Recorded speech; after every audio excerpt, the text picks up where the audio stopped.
Chapter 1200. Just as his mind was in chaos, a formless and terrifying force quietly approached his huge body. It was the power of the god race that Yu Ting had gathered again. But Yu Ting was not in a hurry to detonate it. Instead, he let the power that was mixed with his divine power and soul stick closely to the back of the blood pigeon, and then continuously seeped in like water. As for Qin Guang, even though his mind had long been tortured by the dilemma, his body continued to chase and kill the players around him with the instinct of the blood pigeon's phantom beast. It was said that after an actor got into character, there might be a situation where he couldn't get out of character. In the past, this kind of thing would never happen to Qin Guang, who was the world's best actor. But this time, he found himself in an extremely awkward situation. His mind was extremely clear, but he couldn't control his body at all. The blood pigeon's huge body might be acting according to the instinct of a real phantom beast, or it might be driven by the second personality that he had used his acting skills to hypnotize himself. What made him feel the most helpless was that he was extremely calm and clearly watching everything that was happening, but he couldn't stop it. In other words, he didn't know what choice he should make at this time.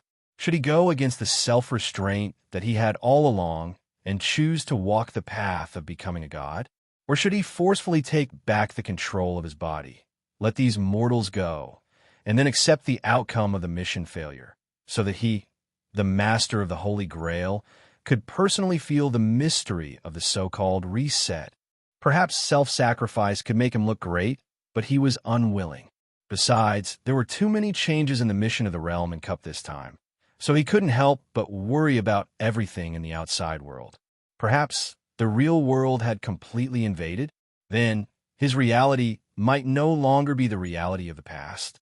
As the initiator of everything, as the only person in the world, and perhaps the entire universe who knew the truth of the heavenly Holy Grail, and as the only person who could control the power of the Holy Grail, if he died easily, what kind of change would it bring? Would it be the end of the world, the end of the universe? Qin Guang asked himself, sometimes I'm great, but sometimes I might be selfish. If he really lost everything, even if the earth was destroyed, he couldn't do anything about it. But he always wanted to protect the people that he really cared about. If he were to die in the world in the cup now, then the countless dreams he had made in the past would all be for naught. Parents, friends, and relatives, and everyone who was related to him or not, might turn into nothingness in this completely changed world, becoming something that had never existed in the first place. So what am I supposed to do? It seemed that he could only allow himself to transform from a human into an even more great god. As Qin Guang was thinking about this, he suddenly felt an itch on his back. He wanted to scratch, but he had no hands, only a pair of stiff wings. Then, a soundless vibration suddenly came from his back. However, this vibration did not originate from a single point. Instead, it originated from the entire back of his blood pigeon body, moving forward and penetrating bit by bit. The terrifying impact came so suddenly and silently, but it was unstoppable. After the numbness and itchiness, there was an intense burning sensation. Blood Pigeon raised its head slightly and looked back, but there were no fireworks or smoke. But the strong impact did not stop for a moment, and the intense pain spread from Blood Pigeon body to Qin Guang's ego. He had a feeling that he might have been splashed with acid. Then he tried to turn his body, rubbing his huge back against the sand of the Colosseum, but it was useless. The seemingly never-ending impact continued to spread along Blood Pigeon's skin bit by bit at the molecular level, just like 10,000 nuclear-powered icebreakers working on the Antarctic continent. In the distance, Yu Ting gritted his teeth. His mind was filled with the resentful curses of the rest of the god race. But Yu Ting turned a deaf ear to them. He had already ignited the divine fire of the remaining god souls and completely detonated the divine power. Apart from this method, he could not think of another way to kill Blood Pigeon. Shut up, you idiots. Don't forget, this is an order passed down by the will of the Origin. Completely losing this divine soul, but completing the mission is not a loss. The will of the Origin will not mistreat any deity who has contributed to the endless divine realm. Vithany, who was beside Yu Ting, tried to defend him. However, this was meaningless. At the very least, in this mission space, Yu Ting had used his authority as the leader of the advance party to ignite the power of the other Protoss. No matter how indignant and resentful the other Protoss were, the process was irreversible. Qin Guang had to stop himself from pouncing on Fat Man and the genius student. He flipped on the ground again in an attempt to extinguish the fire on his back. But it was all in vain. The excruciating pain penetrated through Xue Ji's skin and continued to spread to his muscles and bones. In the eyes of the onlookers, the arrogant blood pigeon suddenly fell to the ground and struggled as though he was in excruciating pain. After a short moment of hesitation and panic, the remaining gamers, led by the hale and hearty elder, made a decision. Fight! Mr. Dang was right. If the celestial gamers perished, the mortals would be next. Against Blood Pigeon, who had entered the third stage, without Mr. Dang, the strongest MT and the strongest damage dealer, the mortals had no hope. Let's do it, Sister Peasant. Otherwise, we'll miss our last chance. The female elf archer, who was beside Peasant, said. Peasant gritted her teeth and said, Wait a moment. I think Blood Pigeon is Mr. Dang. She finally voiced her conjecture. How is that possible? The other girl found it hard to believe. Peasant said, In Mission 8, Mr. Dang didn't complete the mission, but he didn't die. I suspect he triggered a special event and became a boss. Didn't Blood Pigeon ride on the ground? That's a trap. The mythical beast boss is trying to make us lower our guard. No matter what, he has started killing the human gamers, and we have no choice. Even if he's Mr. Dang, what's the use? We are on opposing sides. If we don't kill him, we will die, the other girl said agitatedly. Facing Blood Pigeon, who was suddenly injured, everyone knew that this might be their last chance. Peasant trembled. She knew that her companion was right. Make a decision. We don't have time to hesitate, the elf archer said. The elven archer said again. Finally, Peasant nodded and gritted his teeth as he said, All right, all right. In the blink of an eye, the elf archer aimed at the Blood Pigeon. Peasant held the hourglass in his right hand and placed his left hand on his longbow. On the other side, the fat household appliance man and the middle school student, who had been running away in panic, turned around. They put on their equipment again and charged at the struggling Blood Pigeon with no regard for their lives. Although their equipment looked comical, their power was quite extraordinary. The production line robot that the fat man was sitting on was more than 10 meters tall. It could produce the metal waste at an average speed of 1 microwave oven every 5 seconds, and then use the high-speed conveyor belt on its shoulder to throw it out, just like a battering ram in a movie. As for the young prodigy, although he was wearing a strange armor, he did not fully utilize the awakened ability of the fat household appliance. Instead, he strangely tossed out grayish-black energy balls from the cockpit from time to time.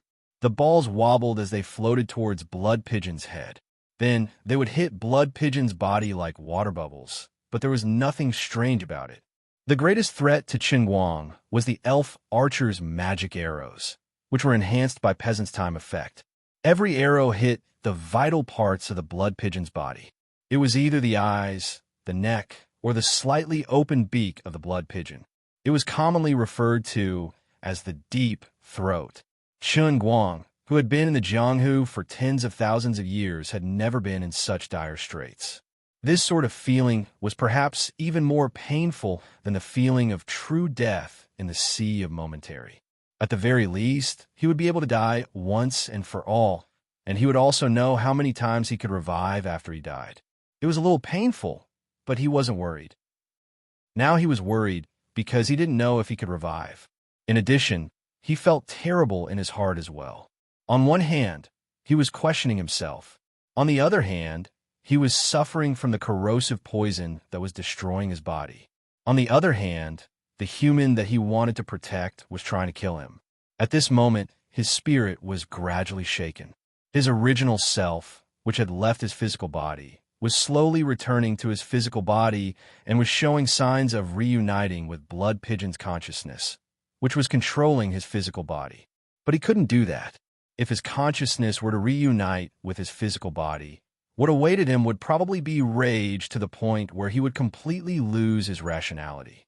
He finally found out why his consciousness was detached from his body. It was the aftereffect of using the meditation technique in the labyrinth of chaos. The aftereffect was about to dissipate because of his emotions. The elf archer's magic arrow pierced his throat and penetrated downwards. The arrow transformed into pure destructive energy that destroyed the blood pigeon's chest. Intense pain came again. The blood pigeon turned around angrily, flapped its wings, and roared. But just as it was about to pounce, there was a loud noise behind it. Blood spurted out like a fountain. This time, the blood pigeon's entire back was gone. Countless feathers scattered in all directions, along with shattered flesh, bones, and exploding blood. When the bystanders looked over, they only felt that this huge blood pigeon had turned into a huge flower of blood that had suddenly bloomed. This explosion sent the blood pigeon flying forward again. Her feet left the ground by accident, and she was immediately suppressed by the last remaining force of the magic array. The flower of blood was flattened as if it had been smashed by a spatula. The blood pigeon's huge body trembled, but it didn't move anymore. Is it dead? The fat man tried to throw a microwave at the pigeon and even smashed it into its body, which was still gushing with blood. Chun Guang's second personality in the blood pigeon's body collapsed under the sudden burst of pain. His real self was being pulled by an unknown force, trying to get back into the blood pigeon's body. Even Chun Guang felt sad when he saw the blood pigeon's miserable condition. He tried to resist it. On the one hand, he tried to form a new consciousness in the blood pigeon's body, and on the other hand, he tried to use a method to calm his own consciousness. But it was all in vain. Although it was a mental method, it still needed the cooperation of the three aspects of essence, chi, and spirit. His bird body couldn't use complicated human martial arts at all, not to mention that he was seriously injured. While tearing at the blood pigeon's body, he resisted at the same time.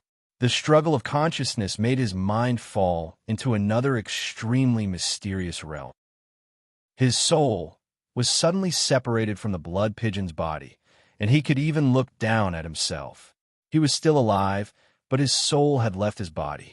But the body that left his body was not his real body. Besides, he existed in this world of cups as a spiritual body.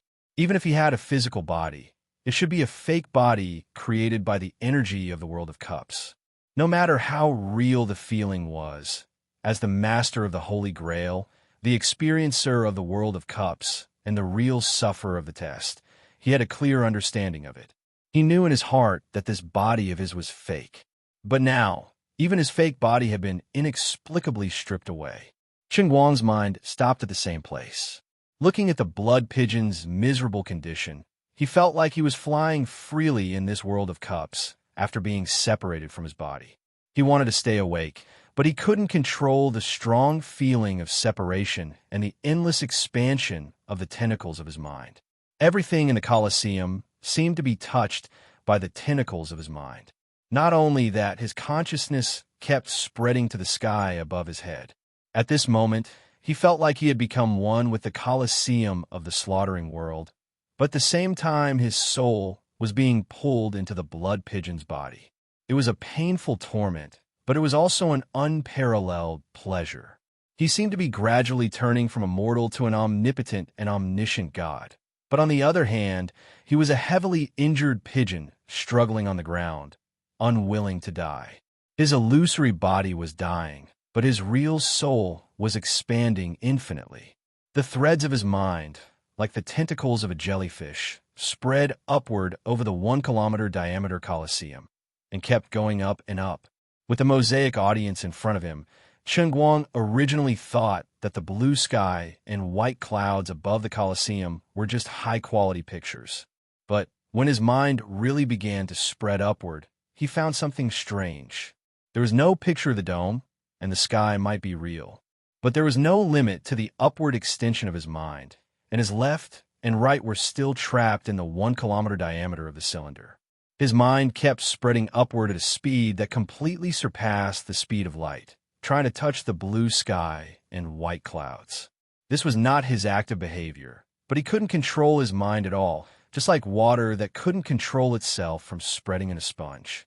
The threads of his mind were different from the spiritual force, but the thoughts of his soul body seemed to be merging with the whole world in the cup. But this world in the cup was very strange. The surface space was only 1 kilometer, but the vertical space was endless. Suddenly, there was a pop sound. Chen Guang's mind seemed to break through something. Then he saw a completely dumbfounded scene. He saw himself. Not the bald guy in a world in the cup, but the real him.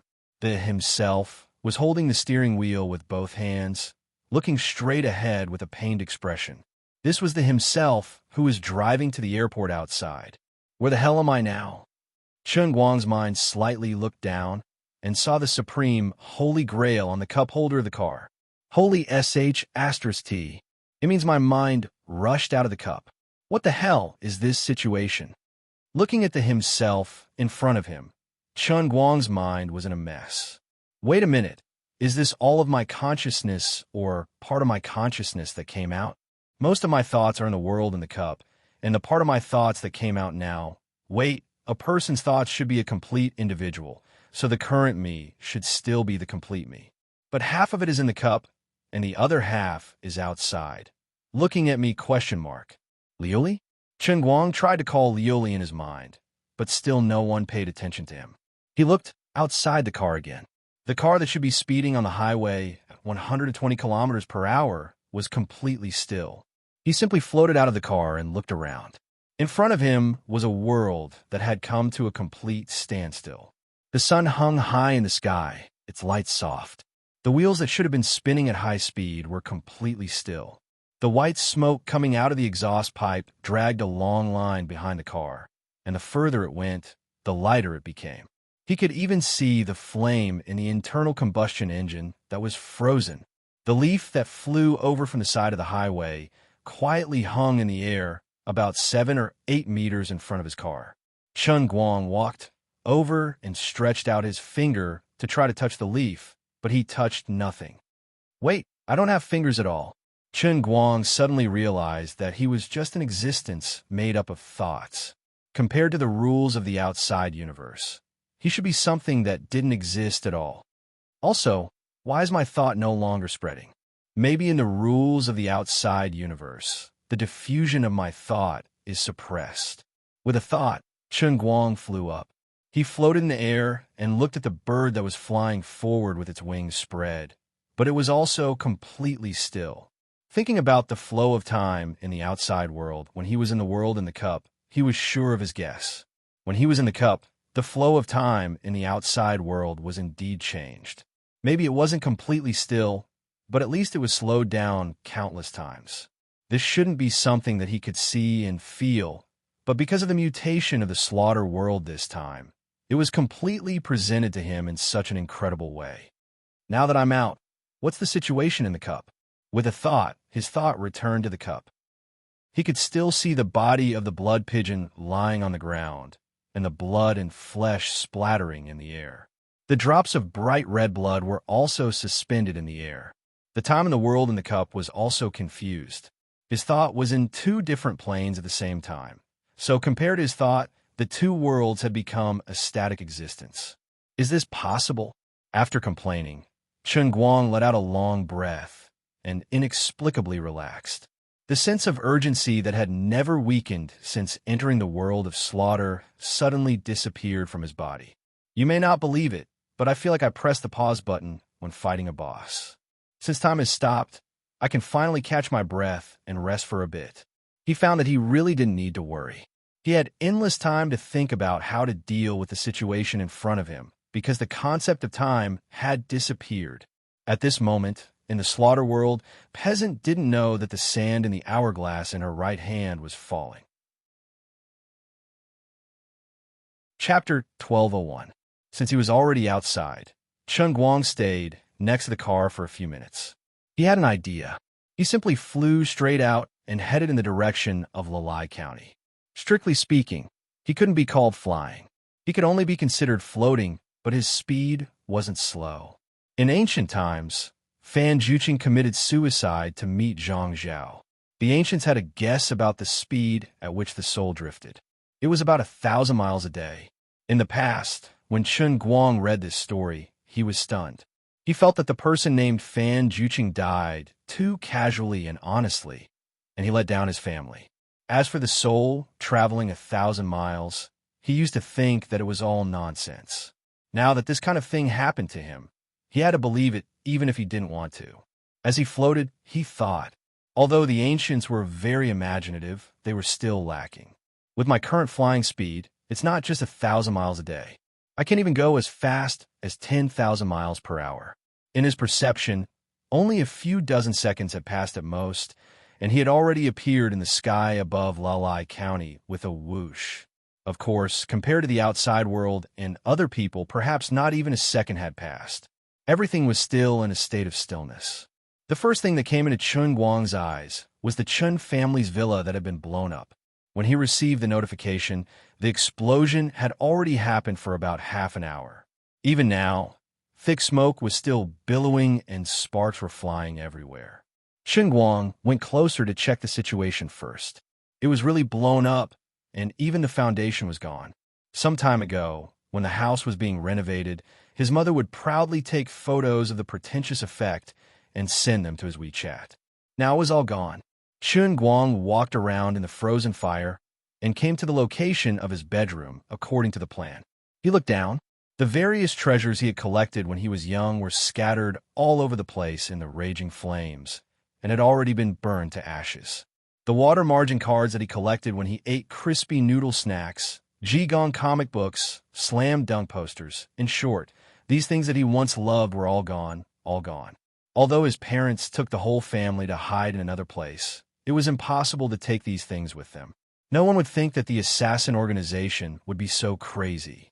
Chun Guang looked around again and found a few pieces of metal fragments. Sure enough, the assassin organization had used a powerful weapon. Perhaps they were guarding against the basement in the villa, so they decided to give it a try. In that case, the murder shouldn't be too far away. When they found that there was no one in the house, they wouldn't give up so easily. They would probably continue to stay in Lalai County to look for opportunities. With another thought, Chun Guang appeared at the hiding place of his parents. The two of them looked distressed. Based on Chun Guang's understanding of the two of them, his mother should be feeling heartache for the cross-stitch that she painstakingly embroidered, while his father should be feeling heartache for the 100-inch television that he bought to watch soccer. Forget it, it's fine as long as he's fine. After strolling around for a while, Chun Guang went out again. In his current state, it would not be difficult for him to uncover the assassins who were hiding among the ordinary people in Lalai County. He floated into the air, closed his eyes, and carefully felt the emotions of the other people in the entire Lalai County area. Then, something incredible happened. His thoughts, which had been compressed and fixed in the outside world, suddenly dispersed with a loud bang. It was as if he had entered the next realm. In the past, there was a point of view that, to some extent, the human mind transcended time and space. A person could imagine that 10,000 years had passed in an instant in his mind, but only a moment had passed in the outside world. Assuming that the world in his mind really existed, then in the world he imagined a long time had really passed, and his mind had completely transcended the concept of time. This was a very subjective concept of idealism. In the past, Chun Guang often ridiculed people who held such ideas as neurotics. But now his concept was subverted again. When the tentacles of his mind became infinitely active and could spread to every place in the whole world in an instant, he truly understood what it meant to transcend time and space. With a thought, his mind appeared directly in front of the Eiffel Tower in France. Then, he slightly lowered his head to look directly below him, and with another thought, he could see the ground made of cement and steel retreating rapidly in front of him. He turned into an invisible earthworm that drilled down, and then appeared in a dark and cold basement. There were 17 or 18 people sitting in this basement, and in front of them was a row of monitors.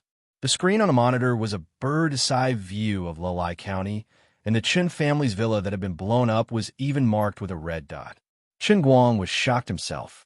Have I become God mode, where everything I want comes true, I just wanted to find an assassin, but I actually went straight to the enemy's lair. So the question is, what should I do to kill these bastards? As Chun Guang thought about this in his mind, he tried to reach out and pat the guy's head in front of him, but without any suspense, he hit nothing. He pondered for a while and came up with a sudden idea. He tried to gather his mental strength in his mind into a bundle, and then tried to probe the guy's head in front of him bit by bit. This specific method was a bit similar to many of the techniques that he had cultivated in the past that had the effect of mental shock, but in practice, the method was more illusory. Everything was based on the existence of his current pure spirit body state.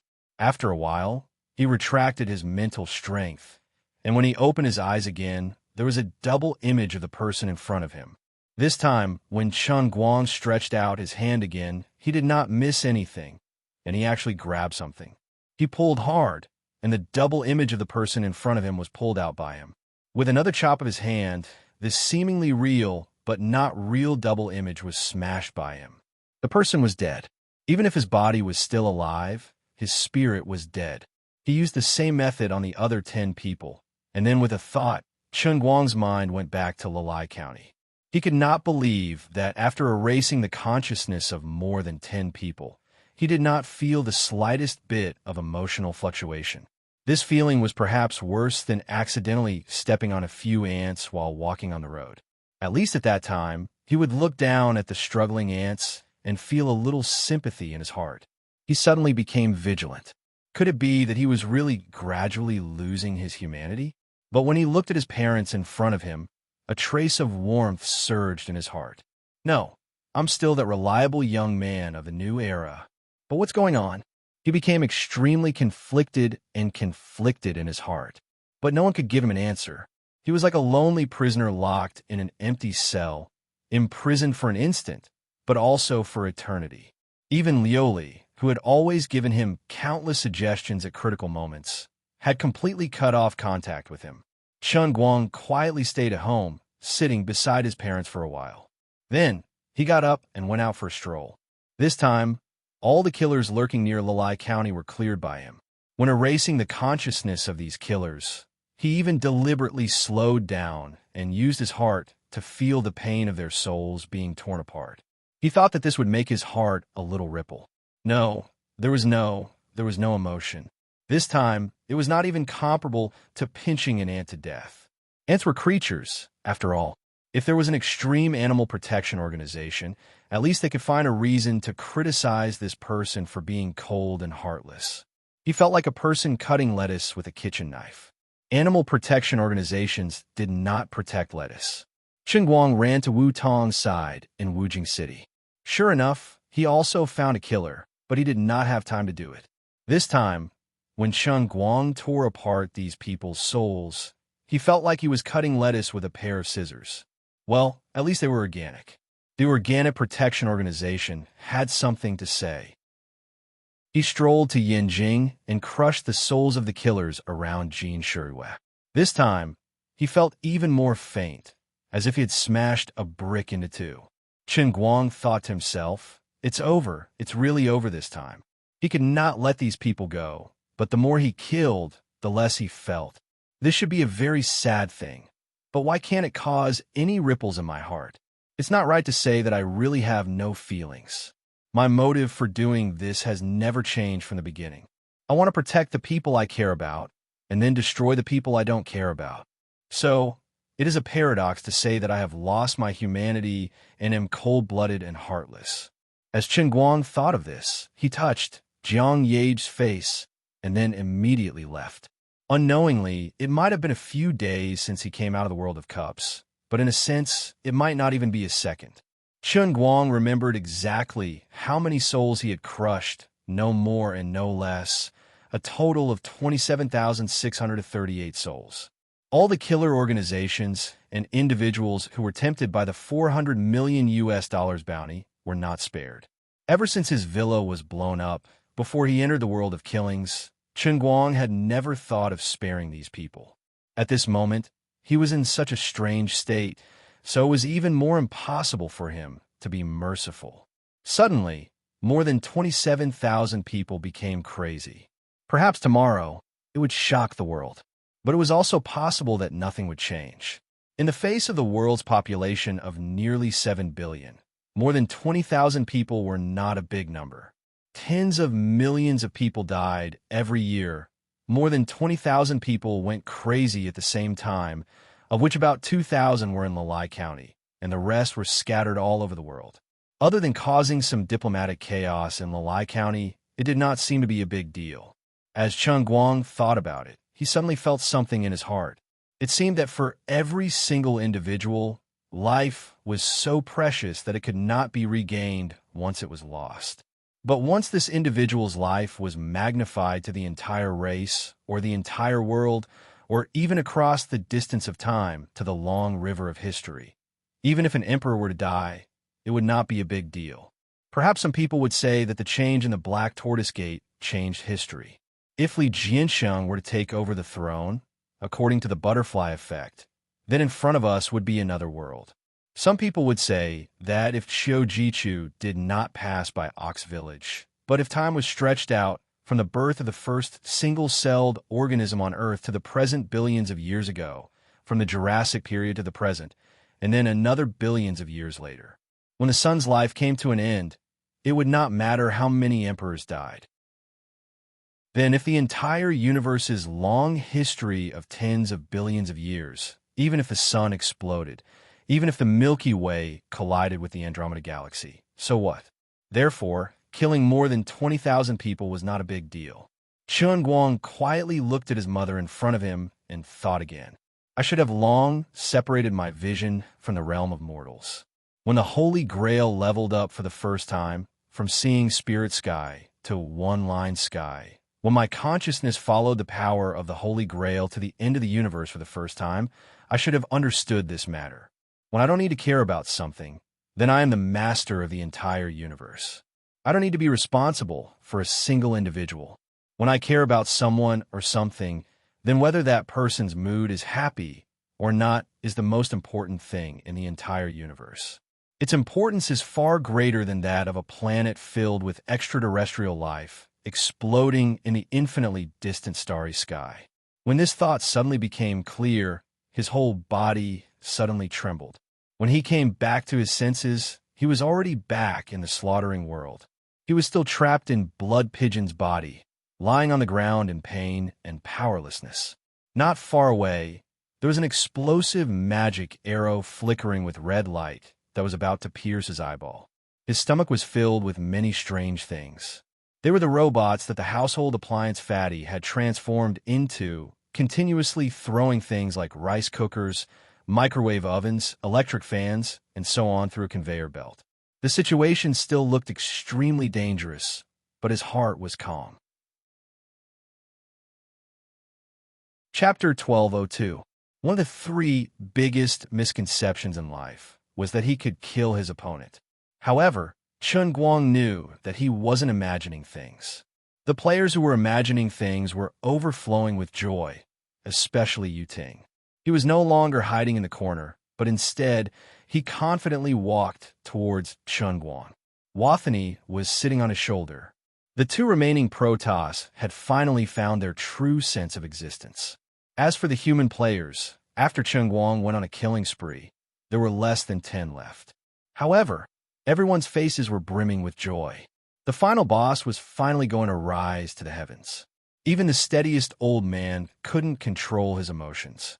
Although his actions were still very careful, he couldn't hide the joy in his eyes. Chen Guang didn't panic at all. The mysterious power that had been destroying his body seemed to have run out, and the burning sensation on his back had disappeared. Fine, I don't have my back anymore. Chen Guang lay on the ground. His stomach still stuffed things into Fatty's stomach.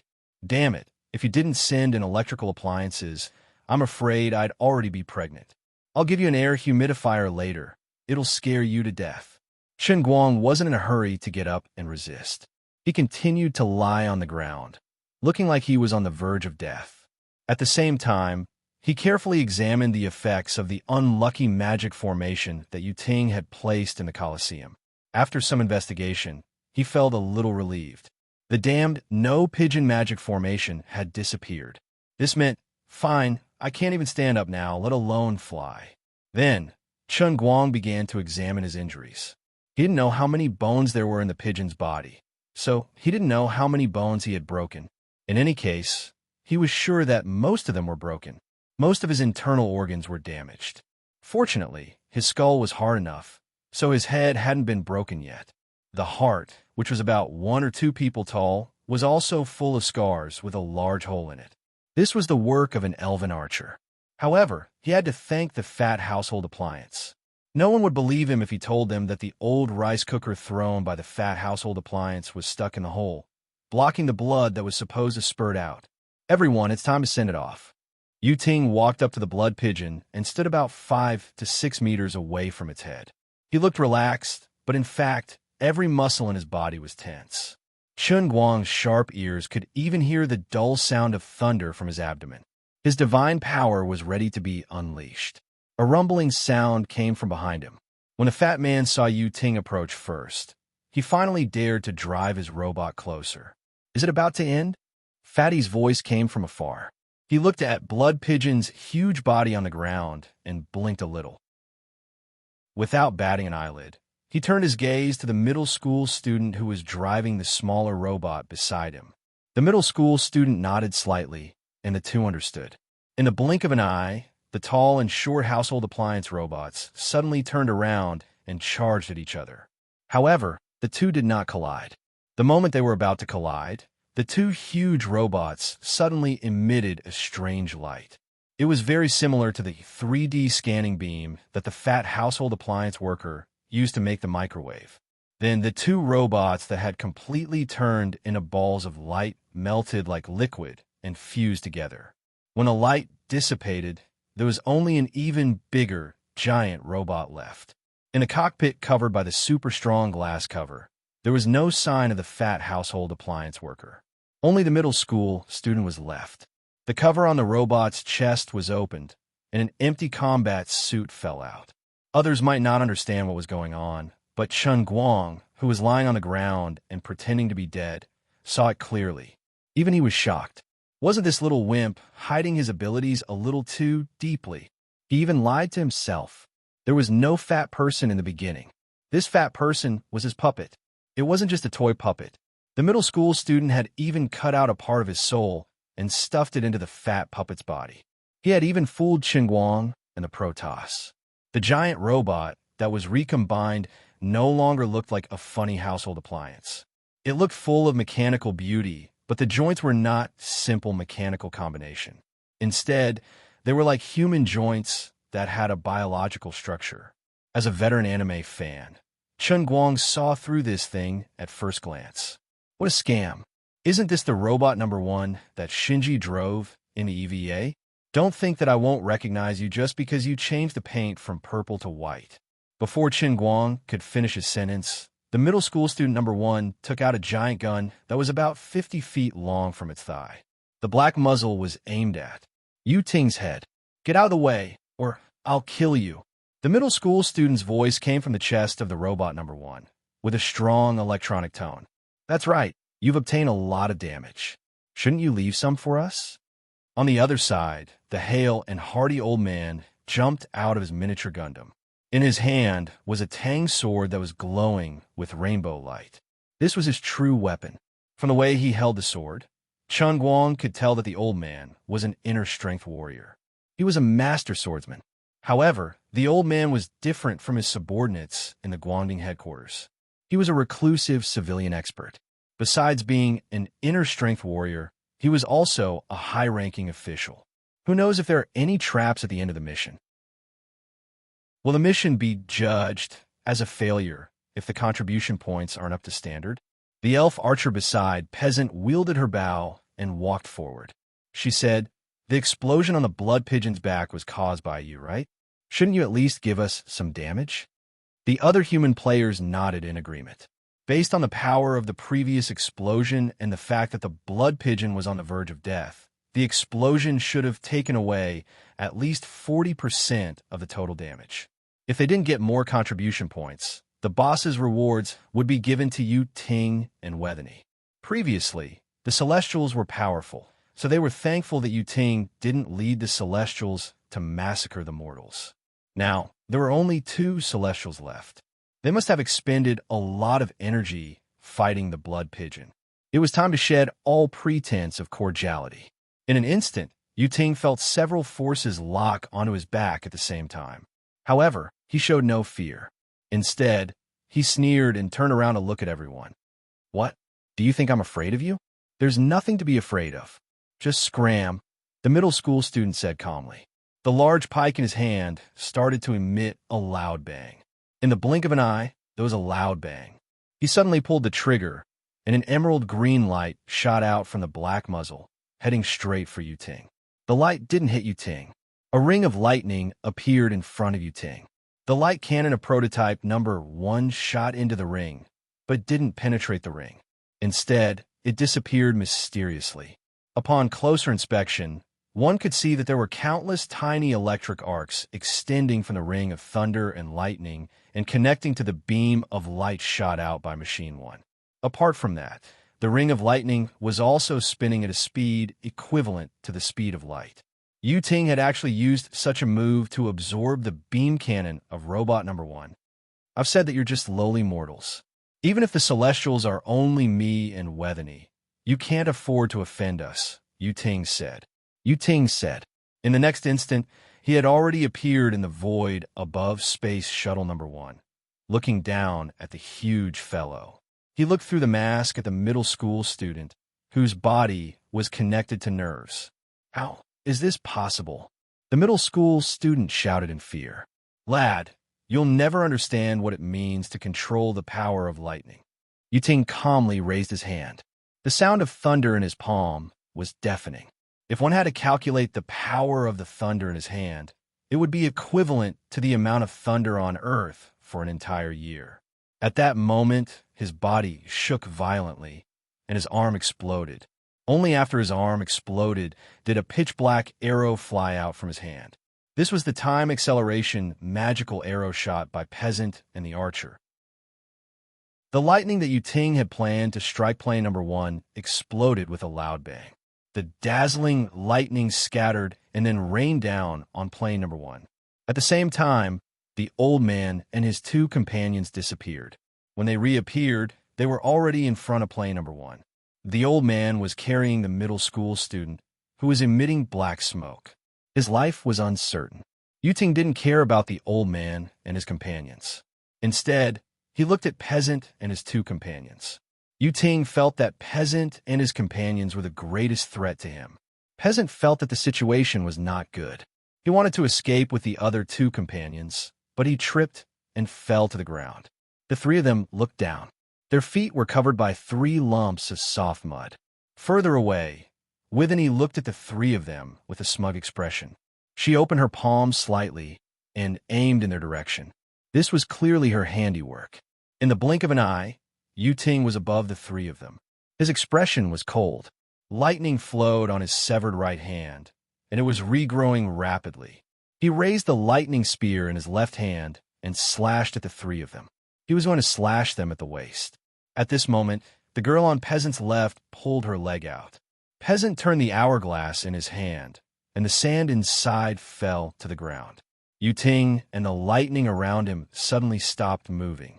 On the other side, the girl who hadn't done anything before didn't attack Yuting, who had been frozen in time after she pulled her leg out from the ground.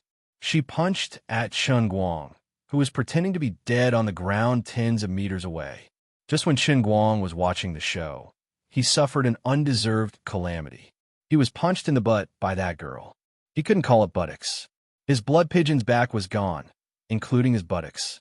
He cursed in his heart. "Are you crazy? Yuting is the one who wants to kill you. Why did you hit me?" That wasn't the end. After the girl punched the blood pigeon's buttocks, she stirred the flesh. Chen Guang's mouth twitched. If he wasn't pretending to be dead, he would have cursed the girl. "Wait, you're so far away. How did you punch me?" This thought flashed in Chen Guang's mind, and his eyes widened. If he didn't remember wrongly, this scene seemed familiar. Chen Guang glanced sideways and saw that the girl was standing still, but her fist was retreating from his buttocks. Rubber person? Bloody rubber person? While he was complaining, The girl's fist had already retracted at an extremely fast speed. Then, she swung her right arm, and her blood-stained right fist shot towards Yu Ting like a cannonball. She shouted even louder, "Go to hell! Rubber doesn't conduct electricity." Chen Guang was stunned. Gosh, fortunately, he didn't give up on Peasant and the girl beside her. According to the nature of the heavenly Holy Grail, if he wasn't wrong, this girl who had hidden herself quite well was most likely Sister Lu Fei. Wasn't this the ability of the rubber fruit? Her awakened ability was to transform into rubber. It was no wonder she didn't use it previously. As she shouted, her fist covered in Chen Guang's pigeon blood slammed into Yu Ting's chest. Chapter 1203. Yu Ting screamed in pain as he flew backward.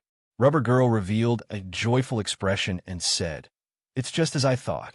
Ordinary attacks will be dodged by his lightning-transformed body, but the pigeon blood has the effect of breaking magic, so he can't dodge." Chen Guang, who was pretending to be dead as he watched the two factions kill each other, cursed inwardly. It wasn't pigeon's blood that dispelled demons, it was dog's blood. Pigeon's blood was a great supplement. Yu Ting was severely injured. Vithany saw that the situation was dire and turned to flee. She and Yu Ting, who was vomiting blood, retreated far away. "Lord Yu Ting, are you all right?" Vithany asked anxiously.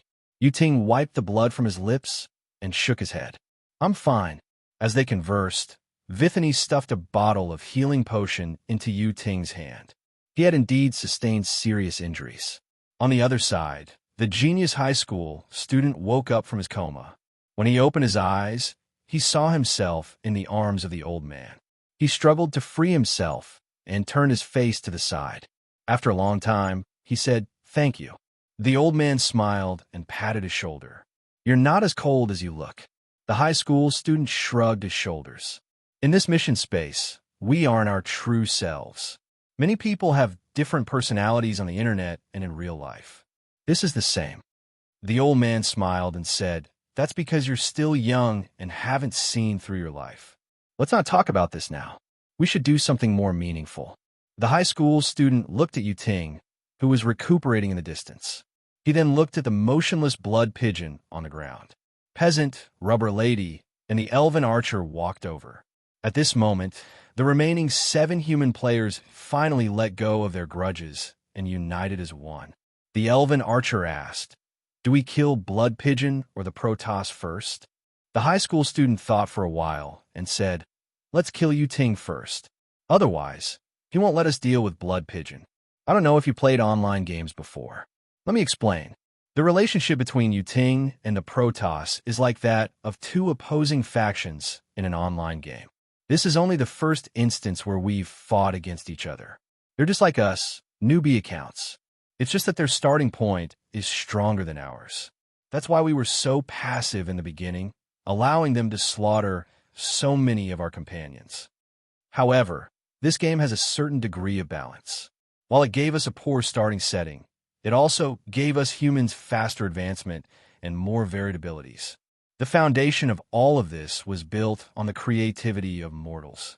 Our creativity in this world of missions can open up endless possibilities for us. As for these Protoss, have you noticed? Although they have also undergone an awakening, their abilities have not changed qualitatively from the beginning. The old man asked with great interest. "Qualitative change?" The middle school student nodded. "Yes, a qualitative change. I'm not saying that they aren't getting stronger. What I mean is that their so-called awakening is simply a constant strengthening within the same scope. Considering their race and the changes in their abilities, I feel that their awakening is equivalent to removing the seal on their bodies." The female elf archer asked, "Doesn't this mean that they can obtain power more easily than us?" Peasant nodded and said, "That's correct. They can master their awakening powers faster than us because it's just a recovery process." The middle school student nodded and said, "Yes, so I suggest killing Yu Ting. Though I don't know why we were chosen for this mission. I feel that this matter won't end easily. This is a game, but it could also be a war. We can't let the Protoss gain the upper hand. Even if we survive this time, what about the next time? The Protoss are already stronger than us. If the final boss's rewards are generous, we'll perish in the hands of the Protoss." When everyone heard this, although they had different expressions, they all agreed with the high school student's words. "Fellow human gamers, you seem to have forgotten something. I won't die that easily. Don't you find the blood pigeon strange? It isn't dead, but hasn't moved for a long time. If the two of us continue to be entangled like this, and if this blood pigeon really has something fishy about it, then it will be too late for you to regret."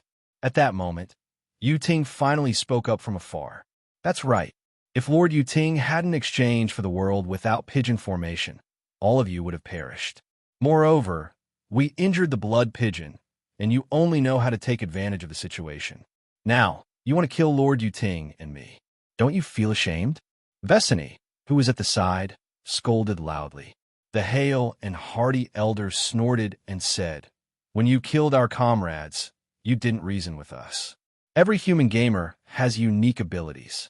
Perhaps some of the human gamers that you killed had the ability to deal with the blood pigeon. That way, we could have easily cleared the instance dungeon. That's right. Now that you're about to die, you want to negotiate with us?" Rubber Girl clenched her fists and walked forward. After that punch earlier, her confidence had increased tremendously. To complement her methods, the middle school student had even secretly stuffed a rice cooker's inner into her hand while the group was chatting. What was the use of a rice cooker's inner? The authoritative expert in playing dead, Chun Guang, answered this question. About 30 seconds ago, someone scooped a bowl of rice cooker's blood from his butt. Someone would definitely ask, "Why do you have so much blood?" "You've been bleeding for a few minutes, so why aren't you dead?" The authoritative expert in playing dead said, "Please read my name carefully. Repeat after me, blood. Pigeon, blood, understood?" As Rubber Girl spoke, she dipped her right fist into the rice cooker's inner. Those who didn't know better would think that she was dipping her fist into sauce. Chun Guang, who benefited the most from the current situation, was obviously happy to see this happen. Up until now, the injury on his back had mostly healed. Well, to be precise, his entire back was gone, so he didn't have any injuries at all. All he did was use what was left of his body as a foundation to regrow his skin and reconstruct his internal organs. This didn't mean that the blood pigeon had invincible regenerative abilities comparable to the Earth Beam Bomb. This was the blood pigeon's innate ability, blood transformation. It could liquefy all the blood in his body and reconstruct it. It was a pity that the part that Yu-Ting had blown up was completely gone and couldn't be restored. The blood that was gushing out of his back like a fountain was actually his own doing. He pretended to be in a terrible state so that the players would let their guard down and buy more time for himself. Even though his wound had healed, it was still extremely serious. It could even be said that his bones were damaged. Regardless of whether it was the back of a human or a bird, the spine was the same. A human without a spine couldn't stand, and a bird without a spine was the same. Right now, he was essentially no different from a mollusk. If he really wanted to move, he could only crawl on the ground like a snake. In his current state, he couldn't kill any of the gamers. Right now, he was trying his best to use the effects of blood transformation and solidification. He was trying to crystallize a usable spine in his body.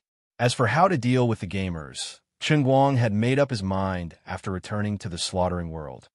Even if you're stronger, you'll have to pay an unbearable price to kill us. How about this? I promise you that you can deal with the blood pigeon boldly.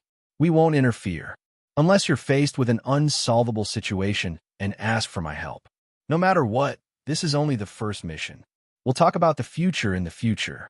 Do you want to complete this mission safely? Yu-Ting made another promise. Ridiculous. Why should we believe you? Peasant squinted his eyes and said, I don't care if you believe me or not. I can only tell you that the blood pigeon has recovered. Wethany, who was standing beside Yu-Ting, suddenly interjected. Along with her words, the ground beneath Chun Guang suddenly trembled and flipped him over like a spatula frying vegetables. The blood covering Chun Guang's body flowed down, revealing his newly grown skin. There were no feathers on it, and it looked like the back of a graceful lady. Chun Guang's body twisted in the air. His wings were on the ground, and his claws were clasped together. He looked like a cartilaginous reptile. He sprawled on the ground again, his mouth gurgling as though he was in a miserable state. This time, nobody believed him. The human gamers saw that the situation was not in their favor, and they made a decision immediately. The hale and hearty elder shouted, "Good, we'll believe you. Don't delay attack." Following the old man's order, the others rushed forward one after another. This time, it could be said that everyone had brought out their trump cards. The old man raised his long tang saber and dashed toward Shuegu with a few flashes on the ground. Surprisingly, he used the earth-shrinking technique and dashed toward her with his saber. On the other side, the genius high school student patted his chest heavily and clenched his fists. As his hands glowed, figurines rushed out from the light. The figurines expanded with the wind and transformed into the size of a normal human. Chun Guang stared with his eyes wide open. No wonder he could summon Robot Number 1. He was definitely an anime fanatic. What did I see? Fourth Hokage, Orochimaru, Ichigo Shin Ozaki, Saber, Overlord's Pill. These 5 figurines that had transformed into summoned characters looked no different from real people. They rushed towards Blood Pigeon in unison. The female elven archer slowly drew her longbow, but this time she did not release the bowstring immediately. Around her longbow, countless mysterious energies were born out of the void, forming spirals and condensing around it. The energies were colorful, and the magic arrow on the longbow became thicker and thicker. The wind howled, and the sand and pebbles in the Colosseum flew in all directions. Receive the wrath of the Elven King. The archer let out a loud roar. Peasant, who was at the side, shot out a ray of dark light. It was the time acceleration ability that hit the magic arrow. Chun Guang stared. The old man was in danger. Chapter 1204. Out of everyone present, only Rubber Girl did not make a move against him. It was not that Rubber Girl did not have the heart to do so, but rather, everyone still did not trust Yuting. They had specifically asked her, who had the ability to restrain Yuting, to keep an eye on him and not give him any opportunities. Yuting didn't break his promise. He just stood there obediently with Wethany. In the blink of an eye, the old man was the first to reach a distance of about 2 feet from the blood pigeon. However, he did not completely approach it. Instead, he suddenly paused on the spot and swung his long saber downwards, slashing at the air. A crescent-shaped saber light appeared along with his movements, and it swept across the ground with a swishing of sparks. Chun Guang knew he couldn't keep up the act. His stomach bulged, and he spat out a mouthful of blood gas that collided with the elderly man's sword light. A formless shockwave swept up a cloud of dust. In the blink of an eye, 5 figures broke through the dust and flew toward Blood Pigeon. They were the 5 figurines that the middle-aged man had summoned. These 5 figurines weren't the real deal. Fourth Hokage ran forward while he conjured a Rasengan and pressed it against Blood Pigeon's head. Orochimaru didn't have a Kusanagi sword. Instead, he held a Japanese samurai sword. Shin Ozaki Ichigo's broadsword looked like a figurine, but upon closer inspection, it wasn't sharpened. Instead, there was a blue flame on his hand. It looked like Iori Yagami who was about to throw a wine glass. "There's something wrong with your figurines." Rubber Gal couldn't help but complain. The middle-aged man blushed and explained, "My ability is creation, but I haven't mastered it yet." While the two of them were chatting, the attacks from the 5 figurines had already landed in front of Blood Pigeon. Chun Guang swung his head in a circle, causing the feathers on his head to scatter before flying towards him and forming into a thin, yet sturdy shield that blocked the attacks of the 5 figurines and even blocked the sniper and beam gun fire by the 2 old geezers. He didn't have a chance to rest. With the combined attack of Peasant and the Elf archers, the legendary Elven King's Wrath of the Time acceleration sword flew in front of him. The magic arrow was about 3 meters long and 2 feet thick. It looked more like a battering ram than an arrow. It smashed through the feather shield on top of Blood Pigeon's head and continued to move forward, heading straight for Blood Pigeon's head. Chun Guang's eyes widened in anger. What kind of joke was this? Did he really want his life? If he was hit in the head by this thing, he would either be stabbed to death or knocked to death. It seemed like he could only use his ultimate move. The blood pigeon let out a shrill cry, and a silk cloth suddenly appeared in front of its head. The silk grew in the wind and wrapped around the Elven King's Fury arrow. Soon after, it twisted and wrapped around the Elven King's Fury arrow like a dumpling wrapper. In the blink of an eye, a muffled explosion resounded, and the brocade-wrapped siege hammer suddenly exploded. The silk was constantly being stretched, and countless cracks appeared on it. Streams of raging flames shot out from the cracks.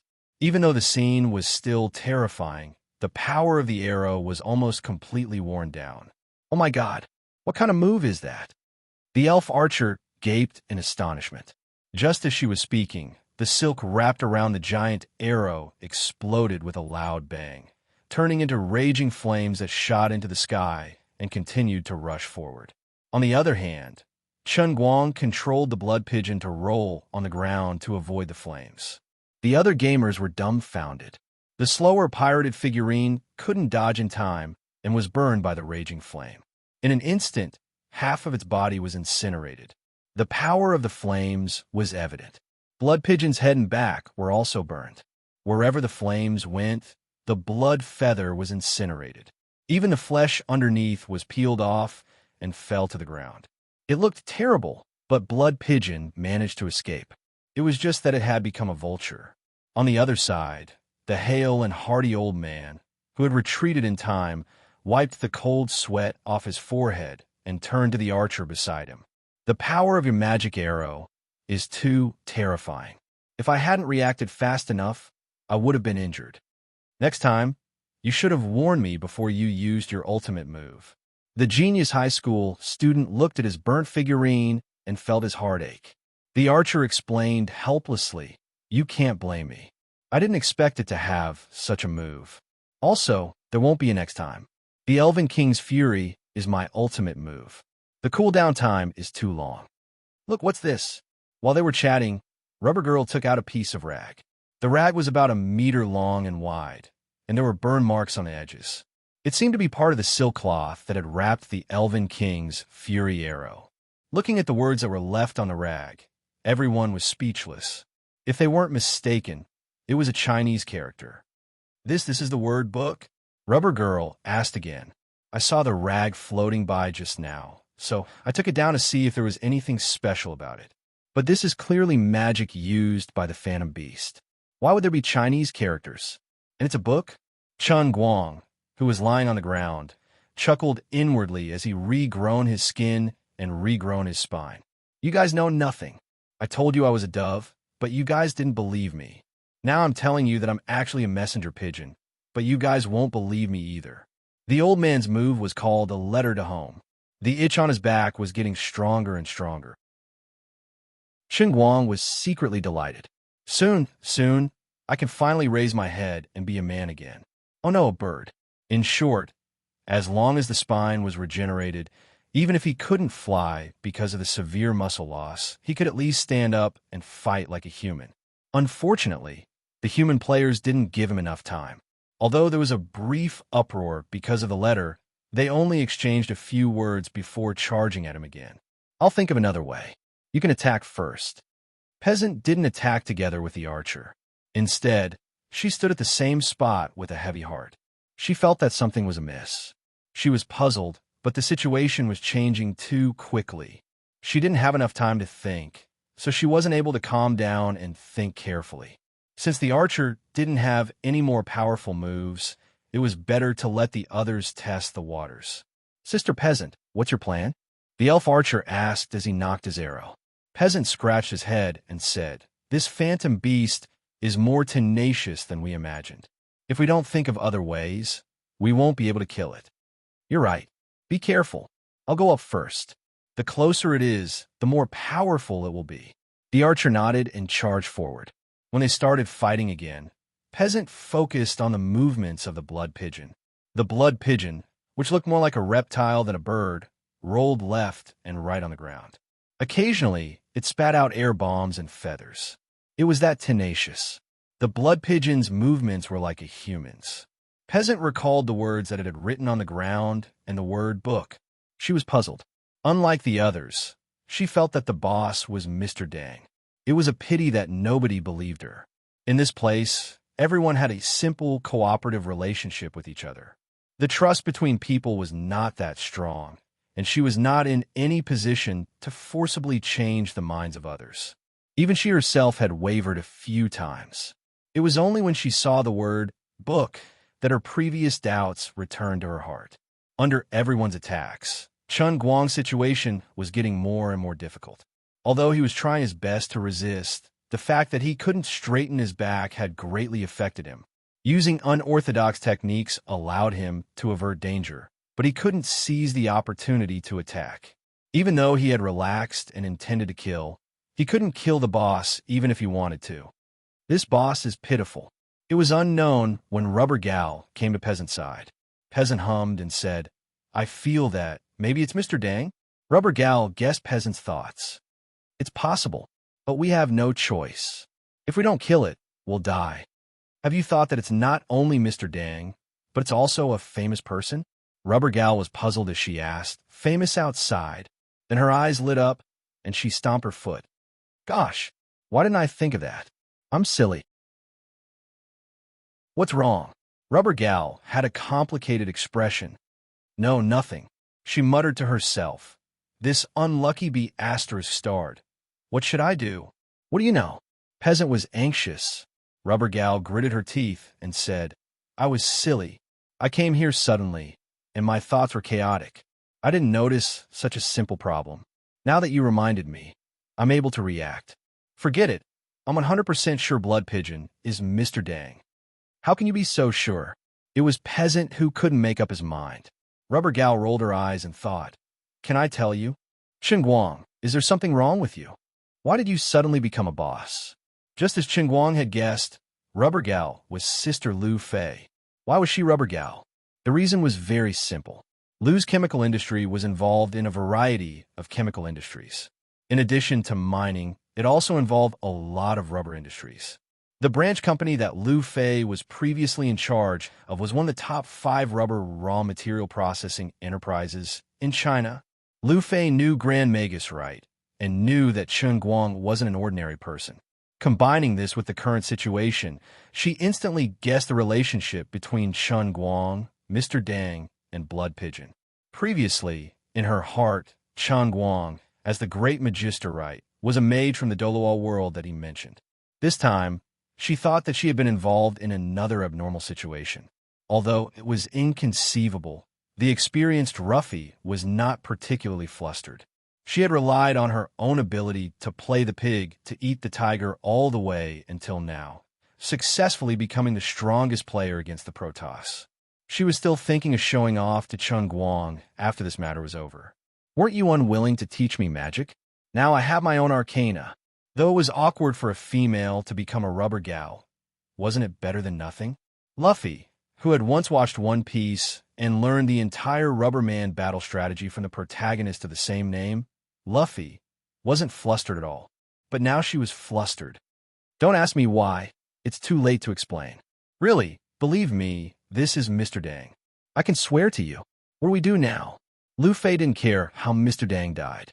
But if it was Chun Guang, it would be a different story. "You know he's Chun Guang?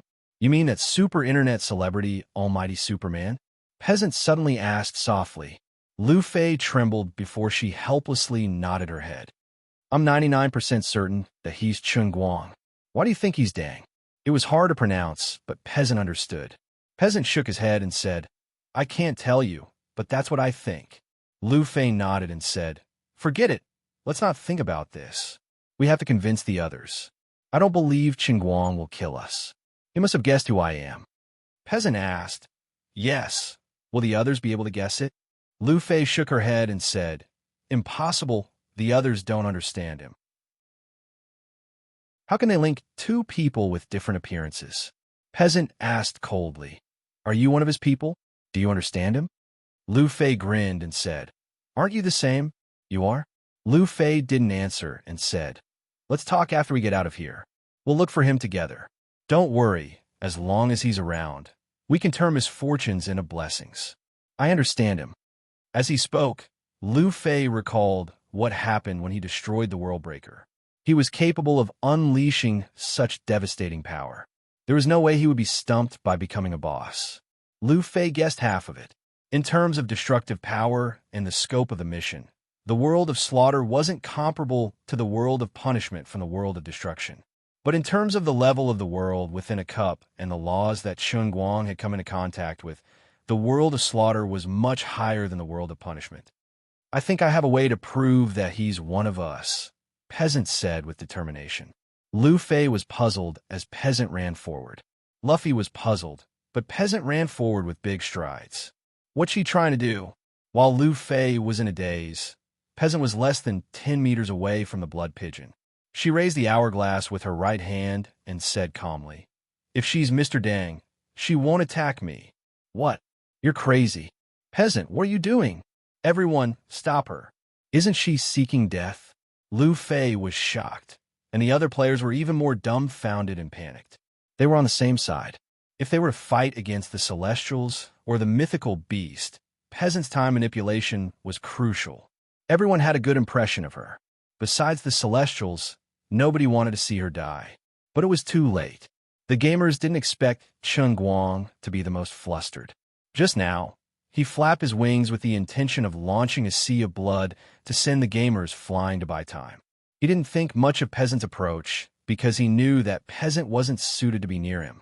He thought Peasant was going to throw the time manipulation from afar to slow down and increase the strength of the sea of blood. Peasant charged forward. His blood sea had surged forward like a tidal wave, and he couldn't retract it. Chun Guang was burning with anxiety. What a troublemaker. I don't care if the others die, but I don't want you to die. Chapter 1205. Peasant took 2 steps forward and saw the oncoming sea of blood. At this moment, she had 2 choices. One was to use her time ability to slow down the sea of blood in front of her, and the other was to accelerate herself before turning around and running. Or she could continue to run against the power of the sea of blood and prove to the others that the magical beast was Mr. Dang. Peasant pondered for less than a second. Then, under the bewildered gazes of everyone, she took a step forward and dived into the blood sea. She felt that she couldn't retreat. This was her last chance to convince the others. Like Rubber Gal, Peasant guessed that Mr. Dang's identity was Chun Guang.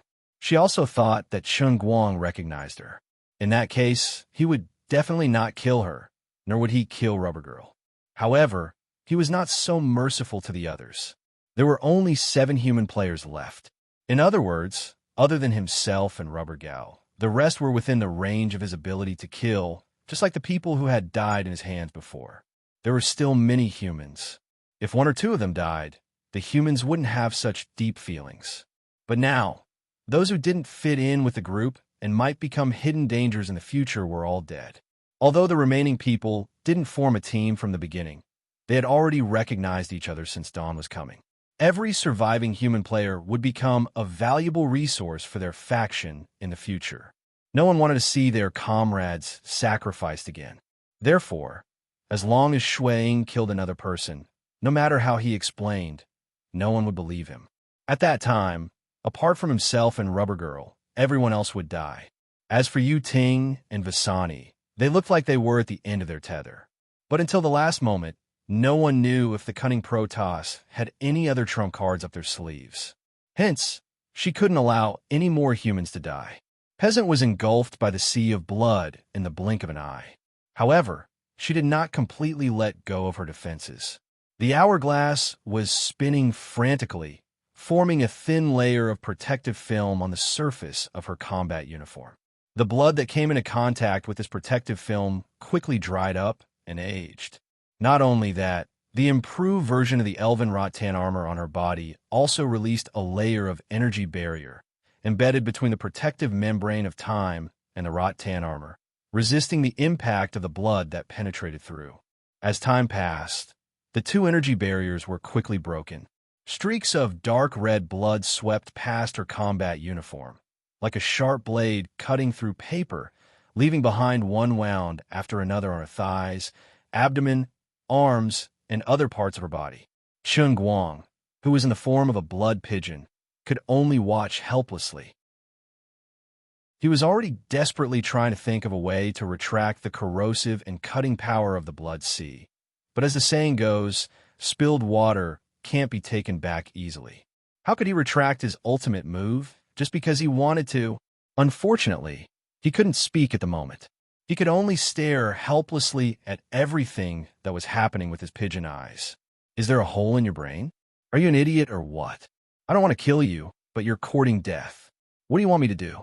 At the back of the crowd, Lu Fei, who knew Peasant's motive, was watching nervously. She was observing Blood Pigeon's situation and Peasant's situation. Just as the two of them had guessed, Blood Pigeon's human-like eyes revealed a hint of panic. He didn't want to kill Peasant. Lu Fei was in deep thought. Things were getting out of control. If everything was under Blood Pigeon's control, he wouldn't be panicking. Could it be that he was unable to control the gushing blood? Lu Fei gritted her teeth and couldn't be bothered to monitor Yu Ting. She took a step forward and punched with her rubber bullet fist at the spot where Peasant had plunged into the sea of blood. Wherever the fist landed, the red blood flowed. But Lu Fei's powerful rubber bullet only penetrated less than half a meter into the sea of blood before it retreated helplessly. The blood looked fluid, but it was extremely dense and corrosive. On the other side, the other gamers stopped attacking and focused on rescuing Peasant. Of course, the attacks that they had launched earlier were all blocked. For example, the one-punch Superman, Saitama, who was summoned by the high school student, gave Chun Guang a fright. After taking a closer look, Chun Guang calmed down. Saitama's figurine was a pirated one, and there was a small tuft of hair on his head. The pirated figurine punched out, but before it could exert any power, it was engulfed by a wave of the sea of blood and disappeared. The magic arrows shot by the archers weren't effective either. Without Peasant's time acceleration, the magic arrows couldn't reach the sea of blood. The slightest splash in the sea of blood would cause the magic arrows to explode. Though Peasant, who was trapped in the sea of blood, had his suspicions confirmed, he didn't expect the sea of blood to be so powerful. She squeezed the hourglass in her hand helplessly. Then, she gritted her teeth and threw it out. As the hourglass left her hand, it was swept away by the sea of blood. In the blink of an eye, the hourglass trembled violently. No matter how the hourglass shook, the sand that would seep down in an orderly manner suddenly went out of control. In the small hourglass, countless extremely fine grains of sand of time created a feeling of a sandstorm in this narrow space. Suddenly, Peasant clenched her right fist, and the indestructible hourglass that was swept a few meters in front of her cracked. The body of the hourglass wasn't made of ordinary glass. It contained the power of the rules and was a dimension barrier that could isolate the invasion of time and space. Then, Peasant set her heart, "Time storm." As her voice fell, the cracks on the hourglass in the distance rapidly spread. A strange cracking sound reverberated throughout the entire Colosseum. Though the sound wasn't loud, it sounded as though it was right beside everyone's ears. In the blink of an eye, an orange-yellow sandstorm engulfed the area where the hourglass exploded. The grains of sand in the hourglass were only the weight of a fist, but now it became an earth-shattering sandstorm. The grains of sand flew in all directions with heavy historical vicissitudes. Wherever the grains of sand passed, the sea of blood dried up and the land cracked. The concept of time and space was broken. Peasant took the chance to escape. As for Chun Guang, he felt relieved when he saw that his blood ocean technique was broken. Though he was in the middle of the time sandstorm tornado, as a mythical beast boss, he wouldn't die of old age no matter how Peasant accelerated or slowed down time. He didn't panic. However, his complacency didn't last long. A moment later, a look of horror appeared on his face. Peasant had lost control of the power of the hourglass. The sandstorm that was about to soar into the sky suddenly spun in the opposite direction after exceeding a certain limit. Then, the sand converged again. Peasant was surrounded by the other gamers. "What are you thinking? Do you want to die? We said that even if he's a mister, we can't do anything about it. You almost died just now. Can you exchange for the hourglass? Peasant wasn't bothered by the criticism or concern of the gamers. He looked ahead nervously. After the hourglass exploded, she didn't know what would happen next. When she saw the sandstorm reverse, she was shocked. This time, what's wrong? Ruffy asked nervously. Peasant replied, time is turning back. In the distance, the sandstorm gradually became smaller and smaller. Then, it converged at Blood Pigeon's side. The sea of blood, which had already dried up, became liquid once again. The gamers could see the human-shaped hole in the sea of blood where Peasant was.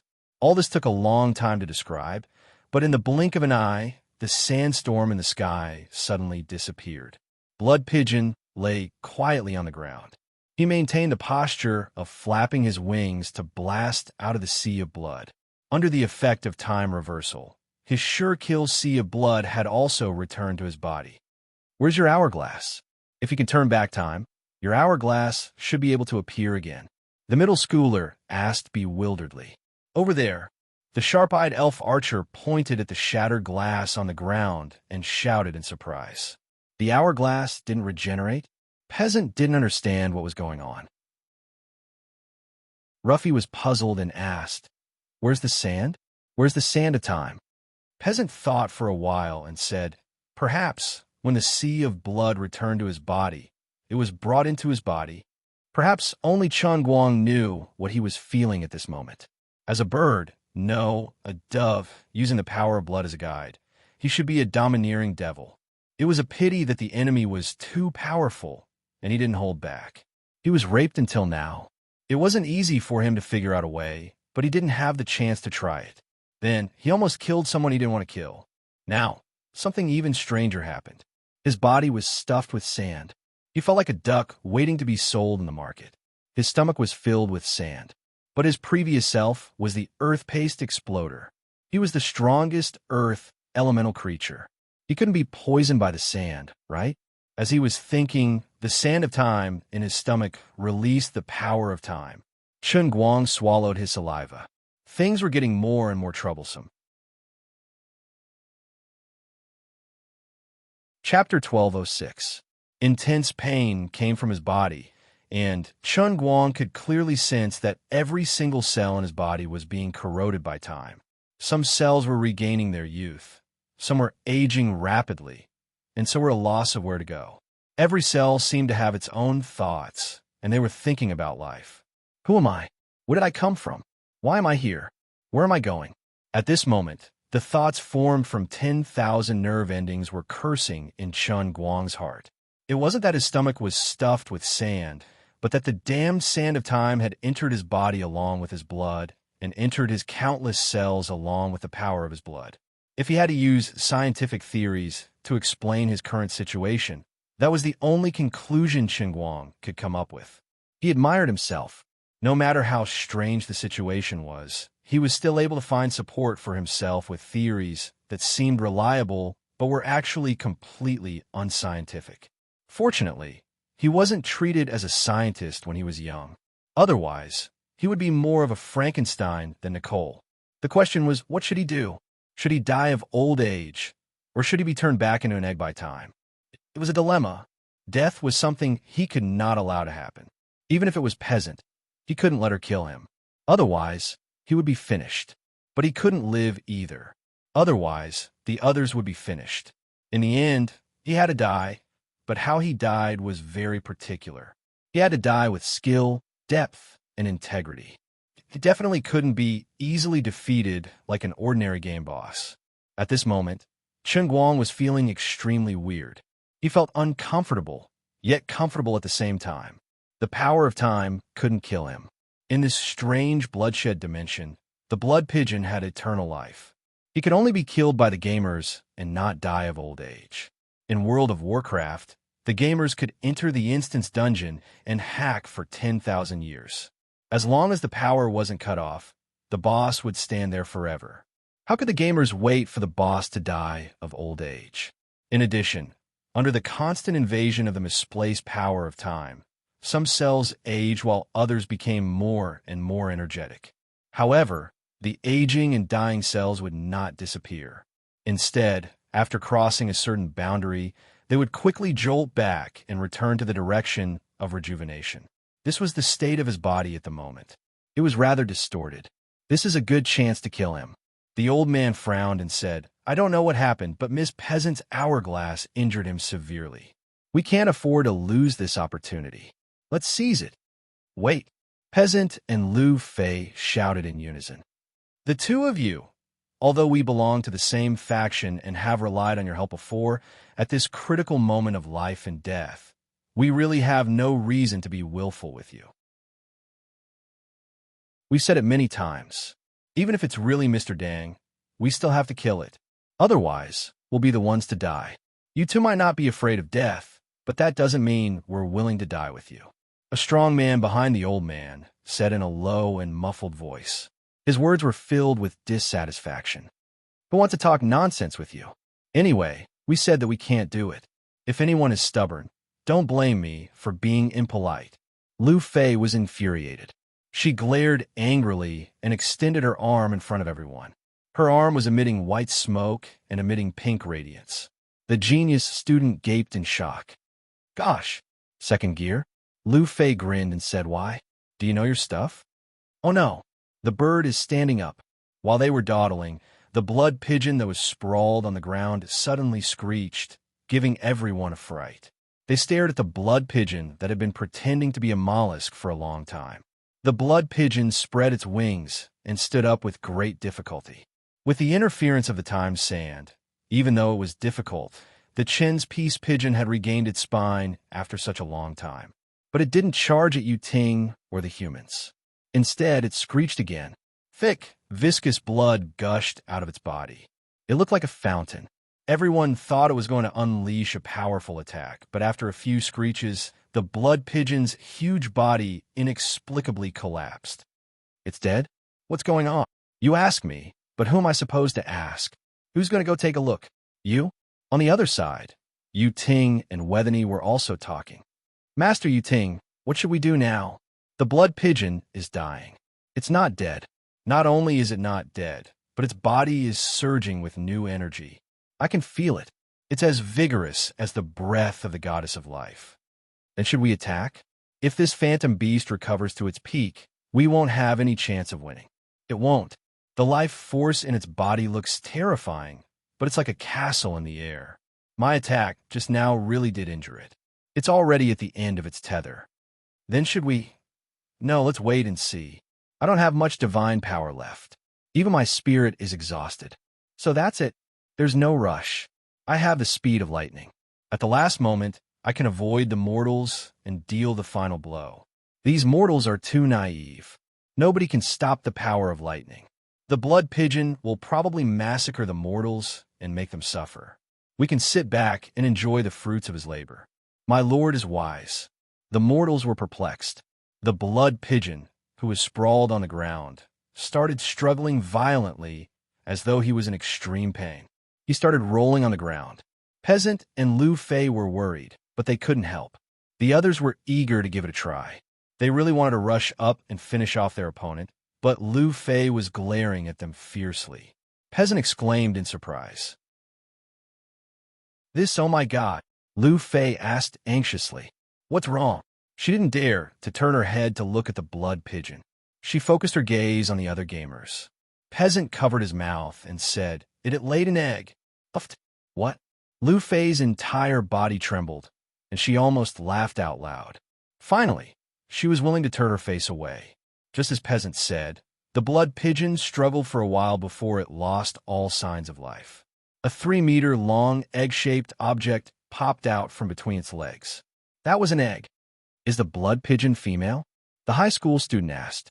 Right at that moment, the eggshell suddenly cracked open and a figure jumped out from within. Everyone, be careful, the old man warned. Damn you, female. This isn't laying an egg. This is nirvana. Do you understand? This is nirvana. When the figure spoke, the gamers were taken aback. Then, they were overjoyed. Chun Guang had transformed into a bald man and jumped out from the eggshell. The series of events made him feel as though he was on the brink of death. Previously, under the impact of the time sand, the cells in his body vibrated under the two states of acceleration and reversal. Finally, when his cell's time reversal exceeded its limit, the situation took a turn for the better. The small cell lost the characteristics of the blood pigeon due to the reversal of time. It reverted to a human cell in the form of another person. Then, the innate ability of the earth-paced exploder appeared out of nowhere in this cell. In a flash, the natural ability regenerated itself and grew stronger. It pounced on the nearby cells and was able to resist the aging effects of the time sand. But that wasn't the end of it. Although the sand of time was a mystical tool that had the rules of time attached to it, it was essentially still within the realm of the earth element. The innate ability of the earth-paced exploder swallowed the sand of time in one gulp. Of course, it did not let go of the law of time contained in it. However, Chun Guang couldn't control this matter, just like how he couldn't stop his heart from beating just by thinking about it. It was all driven by his instincts, this kind of innate ability that came from nothing, and the feeling of extremely strong and rapid recovery was simply too wonderful for words. But it wasn't without its disadvantages. The cells that were affected by the natural ability of the Earthburner belonged to his human form, but the other cells in his body were different from humans. A human body was made up of both human and bird cells. It was like putting a bicycle chain on a supercar. It was very awkward. At the same time, Chun Guang had an absurd feeling. He was the final boss of the mission, the blood pigeon, but he was also a human player who participated in the mission. As soon as this thought appeared in his mind, an indescribable idea flashed across his mind. He instantly made a decision. It was time to end things. Am I stupid? I'm a player too. I can kill the boss too. If I kill the boss, I'll complete the mission. So the slaughtering world has to let me live. Although I'm the boss, if the boss dies, I'll die too. However, such a brain-burning paradox should be left to the heavenly Holy Grail to make its own judgment. Previously, he was considering whether he should take the risk. Now that he had the regenerative ability of the Earthburner, all his problems were resolved. Should he try to commit suicide? When the bystanders saw him stand up, they thought he had purposely positioned the two bodies so that the human cells would sink. At the same time, he detonated the power of the blood pigeon in his body. After successfully locating him, Chun Guang fell down again. The explosions in his body did not stop for even a moment, but under his deliberate control, all the power of the great earth exploder was concentrated in his lower body. Chun Guang first formed a hard shell for himself, and then stuffed all the innate abilities of the great earth exploder into it, reconstructing his body. Finally, he completed the nirvana process. He made the right bet. Congratulations, player at noon, for killing the blood pigeon and completing the mission. The reward distribution is as follows. At noon's damage is 45%. Yu-Ting's damage is 31%. Yu-Ting was dumbfounded. He was waiting to kill Steel. What was going on? Besides Lu Fei and Peasant, the other human gamers didn't fare any better. Mr. At Noon, who had disappeared for a long time, reappeared, and the mission ended? What the hell happened? What was the point of coming to this mission space? If they were about to be teleported out, what was the point of distributing the reward points? Overall mission completion assessment. Human wins. Just as everyone was lost in their thoughts, another notification sound rang out. Though they didn't know the benefits of the announcement, they were happy that their side had won. They didn't have time to greet each other. Swoosh, swoosh, swoosh, they vanished. Chun Guang turned to look at Yu-Ting and Wethany. They stared at each other from afar. Yu-Ting and Wethany's figures also began to fade. It was just as they had said. They were just projections. After everyone left, a time and space vortex appeared above Chun Guang's head. He raised his head and slowly rose into the sky. He had too many questions in his heart that he wanted answers from Lioli. Chapter 12:07. Luli, I think you have to give me an explanation. What exactly is going on right now? Looking at Lu Li, who was sitting cross-legged on the ground and pretending to be dead, Chun Guang asked. Lu Li ignored him and did not get up. She continued to sit there with an unperturbed look on her face. Also, Why did the deer cry fruit disappear? What's going on? After that, Chen Guang pointed outside the Cloud City's walls. The massive plant that should have been standing there had disappeared without a trace. Hey, I'm talking to you very seriously. Can you please be a little more serious? Seeing that Lu Li was still pretending to be oblivious to what was going on outside, Chen Guang could not help but reach out and push her. An inconceivable thing happened. He actually pushed the air. His palm went straight through Liu Li's body, and it even caused a ripple. Fake. Projection.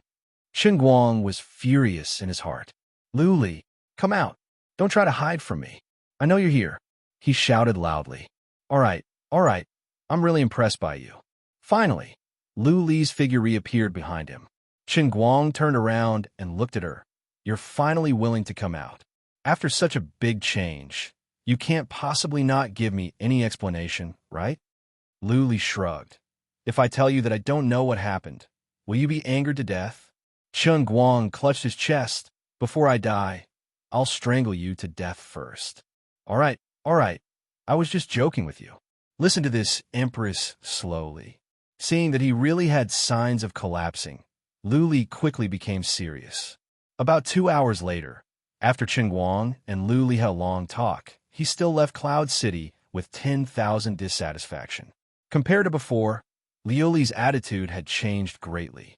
She was no longer so cold and arrogant. She often prayed for her own good fortune and said that there would always be a way out. She was indeed trying very hard to explain. This meant that the slaughter world this time had actually exceeded her expectations. This was indeed a situation that she did not understand. After losing contact with both parties, she did not stay idle. She was also doing her best to decipher and analyze the changes in the Holy Grail. But it was extremely embarrassing. Everything seemed to be the same as before, but the result was that other people and the divine race had entered the world in the cup. As for Yu Ting, Liu Li also recognized him. He was indeed one of the top-ranked god emperors in the endless god realm, and he was the sovereign of lightning. In addition, Lu Li did not know where Lu Ming had gone or what had happened. Just as the slaughtering world began, the huge deer cry flower that was growing outside Cloud City suddenly became illusory and then completely disappeared. Before this, there were no signs. Lu Li tried everything she could, but was unable to communicate with Lu Ming. As for how the world in the cup would develop in the future, Lori gave a definite answer. There was no doubt that the Holy Grail had been upgraded, and the world in the cup would be at the level of the third layer, the cloud elephant sky. But the appearance of the divine Emperor Yu Ting and the other divine race indicated that the Holy Grail and the endless god realm must have been forcibly established some kind of connection, allowing those divine race to descend into the mission world of the cup. Correspondingly, at the same time, perhaps because of the continuous integration of the real world and the real world that Chen Guang was in had also established a connection with the world in the cup. In order to achieve a certain degree of balance, the Holy Grail forcibly created two opposing camps. According to the normal setting, Chen Guang himself should be able to freely choose a camp to join. He would not be the boss that needed to kill all the players. This time, there was just an accident, and then it was forcibly restored. Perhaps it was because the Holy Grail was simple, or it could be due to the situation that happened in the 8th mission. The world in the cup simply made him the boss. The Holy Grail did not consider the emotional inclination of Chen Guang as a human. Because of this, Chen Guang's mind was even tortured to the point that he coincidentally took a walk outside. It was a blessing in disguise, as he solved the problem of being a killer. Moreover, it made his mind more resilient, indirectly helping him to complete the process of turning into an egg. It could be said that he had turned misfortune into fortune and cleverly survived this crisis. But from the next world in the cup in the cloud elephant sky, it should have a more mature and complete camp and ability system from the start. The use and distribution of reward points should also be more rigorous. As for what would happen to those players who were reset, Lu Li also assured him. The divine race entered the world in the cup as a projection. Although the humans entered with their entire minds, the so-called reset was actually rewind. It allowed the player's memories to return to the moment before they entered. It was not a true death. For those who were rewound in the first mission, nothing would change. Perhaps they would only yawn in a trance, then feel a little dispirited and continue doing what they were supposed to do. Or perhaps he was simply in a dream and didn't have the slightest bit of awareness. Luli was not sure what would happen to the 7 surviving gamers, but Chen Guang was not concerned. Peasant's suspected target was not far from him. The matter of the killer was settled, so he could drive back to the filming site to take a look. In addition, he could also call Sister Lu Fei now. If she remembered anything, she would not hide it from him. Chen Guang hoped that the gamers would retain their memories. He would definitely choose the humans, so they would be able to help him in the future. In the Heavenly Holy Cup, where both sides fought for the fruit of victory, the benefits of the human race's victory would definitely be greater than the God race's victory. However, he was still a little worried. He was not sure if these people's abilities would be inherited in the real world. If that happened, with the supernatural abilities of the 7 gamers, things would get out of hand. Peasant and Sister Lu Fei were still within his control, but the other 5 gamers would cause a huge commotion and have an immeasurable impact. On second thought, there would be another quest, and more players would be chosen to participate in this quest. In the future, there would definitely be more and more players. Therefore, the entire world, it was hair-raising. Chen Guang quickly retreated from the world in the cup. When he regained his senses and opened his eyes, the car was still speeding on the highway. Not far ahead was a highway exit. As a young man of the new era, even though he was the god of racing, Chen Guang drove the car out of the highway before stopping by the roadside to make a call. He called Ruffy first. "Oh, you rascal, you finally remembered me. What's up? What's up? Why are you calling me so early in the morning? Didn't the internet say that you were filming a program?" When the call connected, Chen Guang didn't even have the time to speak before Lu Fei interrupted him with her words. Based on his understanding of Sister Lu Fei, she wasn't the real rubber girl. But this was impossible. In the world in the cup, he had exchanged a glance with her, and this matter was set in stone. When Chen Guang pretended to be dead on the ground, his ears didn't relax. He heard the conversation between Peasant and Lu Fei clearly. Otherwise, he wouldn't be so sure of their identities. Now that she spoke and knew that he wasn't a normal gamer, there was only one explanation. She couldn't remember anything like the gamers who were reset. If that was the case, surviving to the end of the mission or not didn't make a difference whether they would be reset or not. No, nothing. Oh yes, did anything special happen? Chen Guang asked unwillingly. Lu Fei snorted and said, "Why are you asking me? Your house was bombed. Don't you know?" "I know. Of course I know." Your side. It's fine. The martial arts expert you sent is connected to my house's security system. I'm safer than the President of the United States. Seriously, why did you let others put such a high bounty on your head? Do you know who did it? Chen Guang was taken aback. Then he stomped his feet. Gosh, I'm stupid. Why did he scold me? When I was in the state of consciousness, I killed so many assassins without any psychological pressure. Then, I returned to the world in the cup, but I forgot something important. Why did I forget to find trouble with those fellows who offered bounties? Counting with his fingers, Mei Zhonghong would definitely not be able to escape responsibility. Sanxing Group was most likely on the list. The motive of the Japanese financial group was also worth considering. Why didn't I think of going for a stroll? But he immediately felt relieved. At that time, although his search for the assassin organization seemed to be untraceable, in fact, there was a pattern. He already knew the location of the potential targets of each assassin organization from the intelligence provided by the General Administration of Guangdong. Then, with a thought, the target of the assassin, which was his family and friends, would have a mysterious telepathic connection with him. Then, with this telepathic connection as a guide, he could appear next to the target of the assassin. At the same time, no matter how powerful the assassin was, they would always think about this matter, and then they would be captured by Chen Guang's mind. The expert who dared to accept this $400 million bounty would not be a Lone Ranger. There was a strong organization behind him that provided him with intelligence support. There would be another kind of telepathic connection between the two, which would also be captured by Chen Guang, who was in the soul state. When Chen Guang was searching for a target, he didn't deliberately choose the target. Instead, he would directly fly over when he sensed it, so sometimes he would directly float to the other party's nest. As for the organization that accepted the mission and the person who issued the mission, the connection between them wasn't that strong.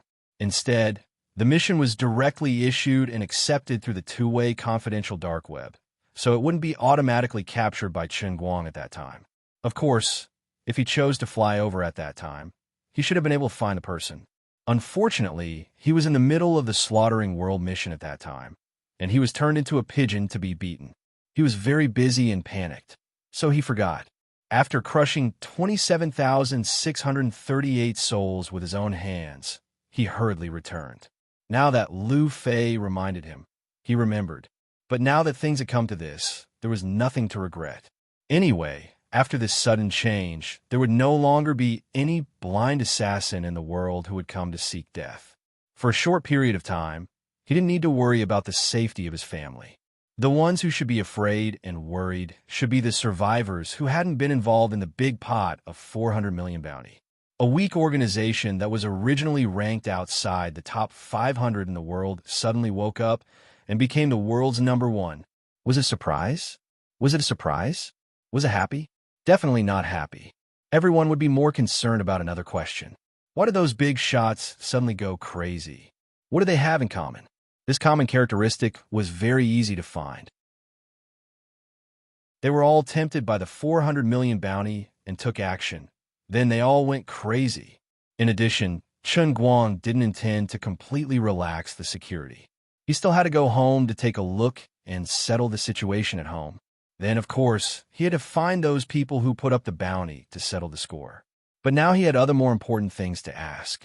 No, you don't have to worry too much about the assassins for now. Just now, didn't anything strange happen in your mind? Chen Guang's question was very direct. Strange things? No, by the way, I accidentally spilled water on my clothes when I was drinking. Does that count? No, it's fine. Then I'll hang up first. After hanging up, Chen Guang turned the car around and drove in the direction of the set. Seeing him return, Chu Zijin, who was reshooting the show with the director, looked confused. Didn't you go home? Chen Guang looked down at his watch. There are still 2 hours before the plane leaves. I thought it would be useless to rush to the airport now, so I came back to take a look. Are you worried about the effect of the show? Is our show that important this time? Chu Zijin asked in surprise. Chen Guang laughed. Of course it's important. After all, this is Tianguang Media's first big project. The company also has $1 billion from the Shanghai Financial Group. If we don't get a good start, we won't be able to explain it to others. Chu Zijin nodded. I didn't do a good job. I took it for granted. The first 3 episodes should have been based on other people's successful experiences. Chen Guang waved his hand. It's not your fault. If it were me, I would have done the same. I don't have any experience in such a big investment project, so I couldn't give any useful advice. Chu Zijin secretly rolled her eyes. She only felt that she really couldn't understand this guy. If you really valued it so much, why did you mess up the shooting order before? I was already prepared to lower my standards for the 4th episode. Aren't you trying to trick me now? Chu Zijin felt a mouthful of blood in her chest, but she couldn't say anything. After all, he was the boss and had given her enough trust and support in the first 3 episodes. In the end, the show that relied on his fame and the brand bonus didn't reach its goal, so they had no choice but to pull him in for the 4th episode. Although it was difficult for others to comply with his request, he was a big shot and he was the boss. No one had the right to say no. Okay, are you going to say hello to the others now? Or shoot another 2 scenes? Chu Zijin looked back at the set. The director was so angry that he was shouting. The guests who participated in the filming were complaining about how difficult it was to say their lines and make expressions to the air. Chen Guang looked down at his watch again. Forget it. I have to leave soon. Then what's the point of coming back? Chu Zijin looked confused. Chen Guang looked at her straight in the eyes. You really don't feel anything amiss? Chu Zijin nodded. Something is wrong. Chen Guang was overjoyed. Really? Do you remember what just happened? Just now? 15 minutes ago. Chen Guang pinched his fingers and counted. He had just come out of the massacre world 15 minutes ago. Chu Zijin pinched her chin and thought for a moment. At that time, Director Zhou said he wanted to reshoot a scene and asked me to arrange for someone to communicate with the Hercules from America. I had just called the people from the company over to explain something, and then, as she thought about it, Chu Zijin suddenly clapped her hands. That's right, it's a little strange. I was just explaining it to them when I suddenly got distracted and stopped talking. When I came back to my senses, the staff was shocked and asked me if I was overtired. Chen Guang raised his eyebrows slightly. There's such a phenomenon? Chu Zijin rubbed the bridge of her nose. It's quite strange. You might not know this, but no matter what I do, as long as I want to do it wholeheartedly, I will never feel tired. It's even more impossible for me to get distracted while talking to others. That's why I'm always called a genius. I learn things quickly. As she spoke, she remembered who the person in front of her was. Well, she shouldn't have shown off in front of him. She was a genius, yes. But the boss in front of her was the grandmaster of geniuses. However, Chen Guang still understood what was going on and suddenly asked, "Oh, right. You used to have a pen name online? Chui Hanji, right? Did you help me write a hydrology article? Did you help me clean up my mess?" Chu Zijin's eyes lit up. "Oh, how did you know? I thought no one would bring it up again. Did you read my article? How can that be called cleaning up your mess?" "I'm telling the truth." Chen Guang made an "oh" sound. "I understand. That's strange. You're a good girl. Why would you use a Chinese chess name?" Chu Zijin shrugged. "My surname is Chu. When I first registered my social media account, I was learning Chinese chess at the Chinese Qiyuan, so I casually used this name. Can't I? Okay, I understand. If there's nothing else, I'll make a move first. You carry on with your work." Chen Guang turned and left without dilly-dallying. According to Chu Zijin's words, it was as he had guessed. Chu Zijin was indeed a peasant. There was no way out. With Chen Guang's acting skills and sensitivity to other people's micro-expressions, he was 100% sure that Chu Zijin was not lying. There was only one explanation. She was not reset, but she could not remember anything. Chen Guang speculated that it was the first appearance of the slaughtering world in a cup. There were too many loopholes and bugs, causing the mortal players to be unable to retain their memories when they escaped. Their abilities should not have been inherited into the real world. There must be a bug in the slaughtering world. Otherwise, there wouldn't have been a repair process. Forget it. As for what would happen in the future, he would know in the next slaughtering world in a cup. Raising his head to look at the sky, Chen Guang noticed that the world that was violently trembling had returned to its calm state. But he could clearly feel that the distance between the real world and the real world was getting closer. After Chen Guang left, Chu Zijin was also baffled by this matter. She put her hand in her pocket and was about to walk back when she suddenly exclaimed in surprise. She took out a memory card from her pocket. "What's this? Strange? When did this thing come into my pocket?" Back on the set, for some reason, Chu Zijin found someone to bring a card reader over. She went back to the RV alone and inserted the memory card into it. A long 4K video was stored in the memory card. Chu Zijin was dumbfounded when she saw the video. What is this?"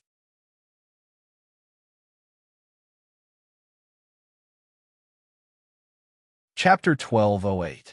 A familiar figure appeared in front of her. It was Chen Guang himself. At this time, a strange creature was flying in the air in front of him. Chu Zijin paused the picture and zoomed in.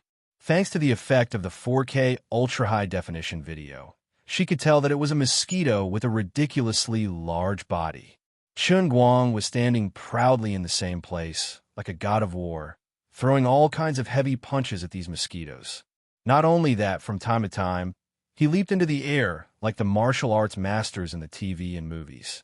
He stepped on the air and used the lightness kung fu that was better than the Wudong cloud ladder, twisting and turning in the air, throwing one heavy punch after another. However, these mosquitoes were not easy to deal with. They looked slender, but in fact, they were extremely tough. Their bodies were glowing with a strange light, and each of them was as tenacious and tough as a monster. In order to deal with these strange mosquitoes that were getting stronger and stronger, the strength and power of his punches were getting stronger and stronger. To put it simply, it could even be said that he was about to rise from the ordinary level of intermediate martial arts to the fantasy level of advanced martial arts. This crazy killing continued for a long time. Then, the image changed, and the opponent in front of him was simply changed to a fantasy type of giant stone man. As a young man who dabbled in a wide range of things, Chu Zijin could certainly recognize that these stone men were basically the same thing as the Hellfire in the large-scale online game World of Warcraft that had once been popular all over the world. Then, under her incredulous gaze, her boss, Chun Guang himself, was simply transformed into an invincible god of war with a full body of superb equipment. He fought with countless Hellfire alone, displaying his strength vividly in a rather magical way. This was not the end. After these Hellfires suddenly became corpses in a way that she could not understand, the image changed again, and it was Chun Guang himself who appeared in a white maze-like tunnel, facing all kinds of monsters of different sizes. But each wave was so strong that it made people's hair stand on end. Some of these monsters were humanoid, and some were strangely shaped. Some were big, and some were small, but without exception, the strength and speed of each monster far exceeded the limits of human understanding. These things looked like real monsters, but they also looked like the effects of unparalleled computer special effects. Even if it was just a simple exchange of punches and kicks, the vibrations caused in the video seemed to be earth-shattering. The entire video was shot through a single long shot. There were no scenes or camera changes. Frankly speaking, the filming technique was very amateurish and unprofessional. However, thanks to the high-end long-lens shooting equipment, whether it was the high-speed capture or the number of frames, they were far beyond the imagination of ordinary people. Finally, after more than 4 hours, Chu Zijin finished watching the super long 4K video from beginning to end. After that, she used professional video editing software to do a comprehensive analysis of the entire video. When she returned to the page and saw the size of the file, she was dumbfounded. What kind of horrible equipment was used to film this? Also, where did this scene take place? Chun Guang, this unreasonable boss, where did he go to put on such a show? 3,600 frames per second, 4K resolution, super perfect lighting and color restoration effect. Attention, all high beings ahead. In this small memory card, the volume of the entire video file exceeded 100 terabytes. Not AG, but AT. One document was equivalent to a lifetime's worth of savings for many people. In this world, is there such a perfect camera? How did it come about? What does Chun Guang mean by sneaking this memory card into my pocket? Also, although my computer's performance was good, under normal circumstances, it would not be able to recognize such a large external memory device, nor would it be able to play this video. What's so special about it? Chu Zijin tried to analyze the compression algorithm of the video file, and was even more shocked. As one of the top 3 hackers in the world, she could not understand the compression algorithm of the file at all. Whether it was the performance of the hardware or the level of the software algorithm of the video file itself, the contents of this memory card completely exceeded her understanding and knowledge. It was so powerful that she began to doubt her own outlook on life. Wait, he had clearly left just now, but he purposely came back and secretly stuffed this memory card into my pocket. First of all, this indeed showed that he was very interested in Hai. My God, in the 4th episode. Second, this definitely meant that he was worried that the current footage would not reach the desired effect. So he purposely came back and put the memory card in my pocket. As for why he didn't say it in person, it was probably because the video was too strange and he really could not explain how it came about. So he purposely did this. After thinking through the key points, Chu Zijin immediately made a decision. At this time, the director finally finished shooting the scene outside. He came to the RV and knocked on the window. "Chief Chu, are you inside? The scene is finished, and there are a few guests who want to go back to the city." "Chief Chu, do you want to take a look at the camera and decide whether or not to let them go?" Chu Zijin opened the door and jumped out. She waved her hand. "You came at the right time. That's fine too. Those who want to leave, arrange for a car to send them away. I have some footage here that Chief Chin gave me. Let's discuss how to integrate these scenes into the main film and improve the overall effect of the entire program. The director scratched his head blankly. Footage? What? Let me see. 15 minutes later, the director and the assistant director were also stunned in the temporary studio. What? What is this? Won't people think we are shooting a movie? This is too unreal. Will people believe it? In the face of everyone's doubts, Chu Zijin made a decision without hesitation. The footage is so real. What's there to believe? This was personally handed to me by Chief Chun. Did he make a mistake in his judgment of the program? We didn't meet expectations in the first 3 episodes, and we can't afford to lose this 4th episode. Chu Zijin made the decision. The next few days would be the post-production of the program. They might need to use the most powerful supercomputer in the country, the light of the Moonlight Lake. Fortunately, the company was not short of money and could afford it. In the entire program, in addition to the PK scenes with the strongmen and weightlifting champions and the stunts such as pulling the high-speed rail with his bare hands, they also had to embed the most important part of the long shot into the entire program. Chu Zijin had already thought about it. She would compress the length of the 4th episode and divide the entire program into 2 segments. The first half would be high. My God. The regular PK segment, the second half, considering that Chun Guang had always been strong and domineering. Chu Zijin decided to directly name it Chun Guang's personal showtime. At that time, when this footage was released, no matter whether people believed it or not, or whether they would suspect that it was a computer stunt, it would definitely cause a global sensation. Whether it was doubt or crazy worship, it didn't matter. Based on my understanding of him, in the face of doubt, he would definitely come up with more real skills to prove everything, just like he did every time before. No matter how magical the picture in the memory card looked, Chu Zijin, as a fanatic and crazy worship of Chun Guang, did not hesitate to choose to believe that this footage was real. Although they didn't know where it happened, they didn't know where the phantom beasts he faced came from, and they didn't know the purpose of his battle with the phantom beasts. But this wasn't important. What he wanted was to put the camera on the show and let the world recognize him like every time before, recognizing that he had an unparalleled and unsurpassable perfect body of all mankind. As a superfan who had always been paying attention to the almighty Superman, Chu Zijin really knew this guy too well. As for Chun Guang himself, he did not know what Chu Zijin was planning.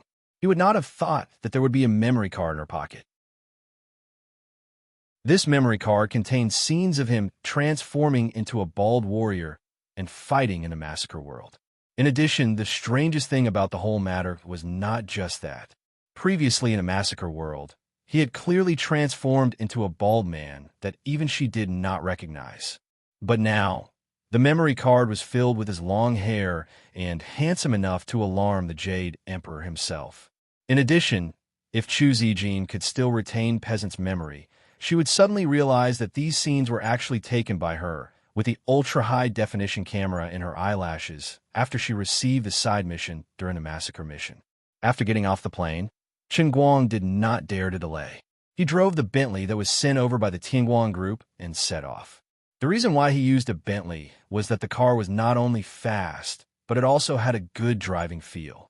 Its driving range was also far greater than that of a supercar. He first strolled around the Wujing City area and hurriedly visited every victim who was troubled by the assassin incident. After making sure that everyone's mental and physical state was fine, he directly rushed to Lalai County. He did not dare to let the security around everyone relax. It was also his own fault for making a mistake. Although the top 500 large organizations in the world had basically disappeared, the bounty was still there. No matter how afraid the other organizations were, it was hard to guarantee that some insignificant characters would hold the idea of going home and getting married after doing a bit of work. They would either be ill-informed or they would stubbornly insist on bumping into each other because they had nothing to lose. How could one not wet his shoes if he often walked by the river? Even the most powerful person could be knocked down by a brick in a street fight if he let his guard down. Chun Guang really could not bear the fact that the people around him were hurt because of him. When he arrived at Lalai County, it was already past midnight. He did not go to see the villa that had been blown up. Instead, he went straight to the hiding place of his relatives in his hometown, a very hidden underground fortification. If he had not reached his current status, he would never have known that there was such a large underground military fortification in Lalai County that could accommodate 3,000 people for more than 2 years. Of course, as far as he knew, it was built in only 4 months under the command of the old men above him after he made a name for himself. It could be to protect his family, but it could also be to monitor them. But this was not important. It was good that everyone had a tacit understanding. If people always thought about the worst of everything, it would be too tiring to live. Chun Guang anxiously drove the car into the hidden entrance of the underground fortification, which was like the mouth of a monster. Now he was a little nervous. From a small character to this day, his parents were finally implicated because of him. Who knew how frightened the 2 elders were right now, and he would definitely have to give them a harsh scolding. Scolding them was fine, but Chen Guang could not bear to see his parents panicking. It would make him feel a strong sense of self-blame.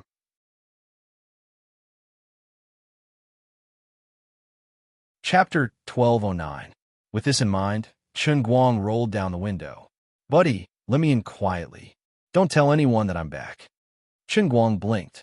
Coincidentally, this guy was one of his students in Shun's special training camp.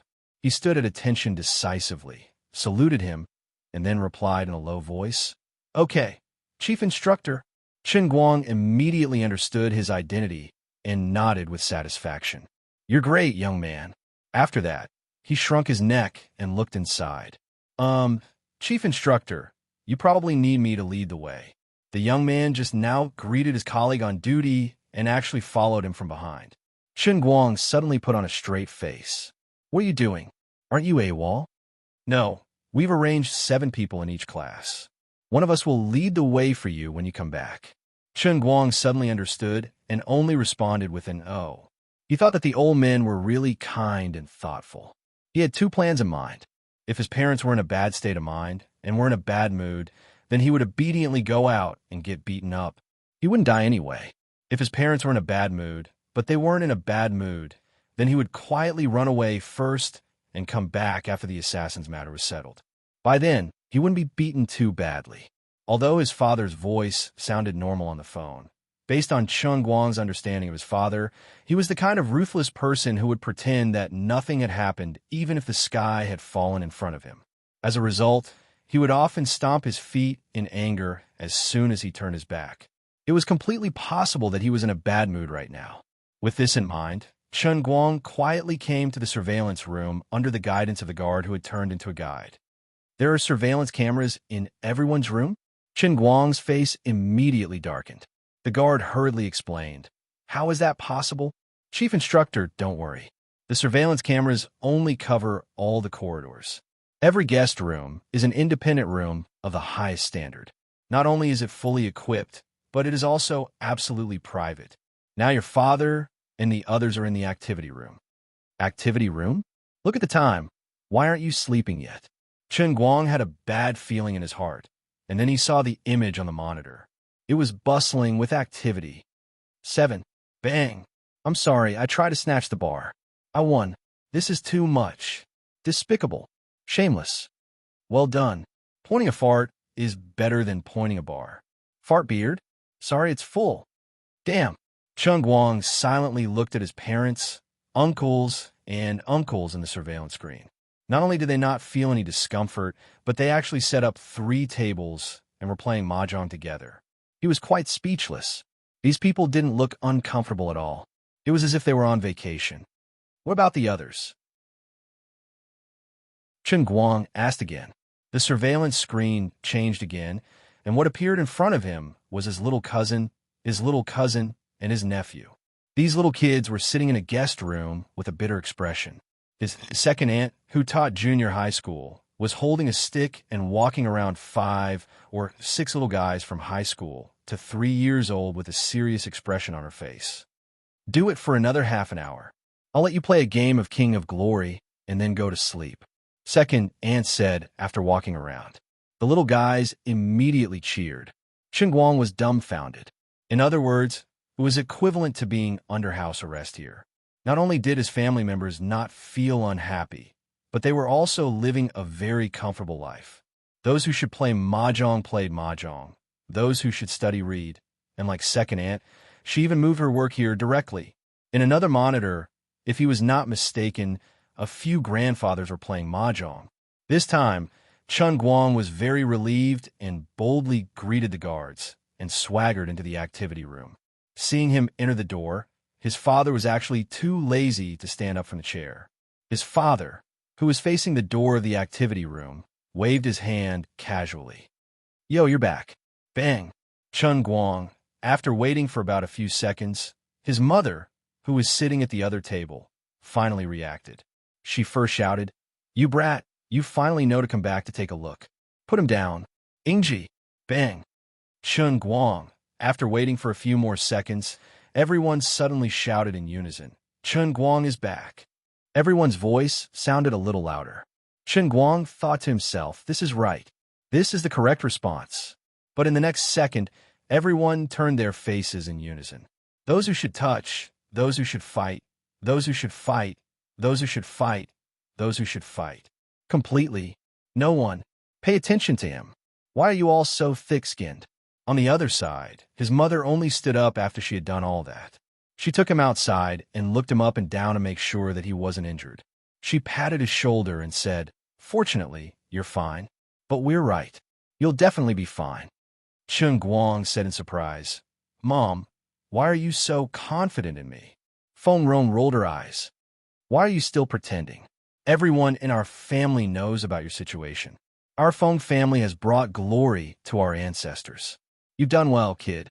The higher-ups let us watch some videos related to you. We knew that no matter how bold those assassins are, they won't find trouble with you. As long as we're fine, everything will be fine." Chun Guang nodded. "That's true, but I thought, do you think we'll be so scared?" "It was like that at the beginning, but your friends who are officials explained it very clearly to us." There were even a few martial arts masters who came and said that you're now the leader of the martial arts world, and that their duty is to protect our safety. Very powerful. All of them seem to come alive from the TV series. And this place is also very impressive. It's said that even if there's a war, this place can be fortified for a year or two. Feng Rong comforted him. So we also thought it through. Instead of making you worry for no reason, it's better to be happy. You don't say, this underground place is not stuffy at all. We can also surf the internet and watch TV. The food is also quite good. It's even better than the new Chinese restaurant we opened. Chun Guang was speechless. When he turned into his consciousness and came over, everyone didn't seem to be in a good state of mind. They were sitting around the table, eating buns. He really didn't expect that everyone would be in such a state when he came back. It was simply shocking. How is this a refuge? Everyone in the world wanted to take refuge like this. All right, it's already past 12. Why aren't you sleeping? Second aunt is still tutoring little cousin and the rest. Isn't it because everyone had insomnia on the first day? Anyway, things won't end in a short time. Simply adjust the biological clock. Anyway, there's no distinction between day and night in this underground place. When Feng Rong said this, she accidentally revealed a piece of information. In fact, it seemed that it was fun for everyone to stay here, but it was still quite inconvenient. Chun Guang was very sensitive and wanted to say something.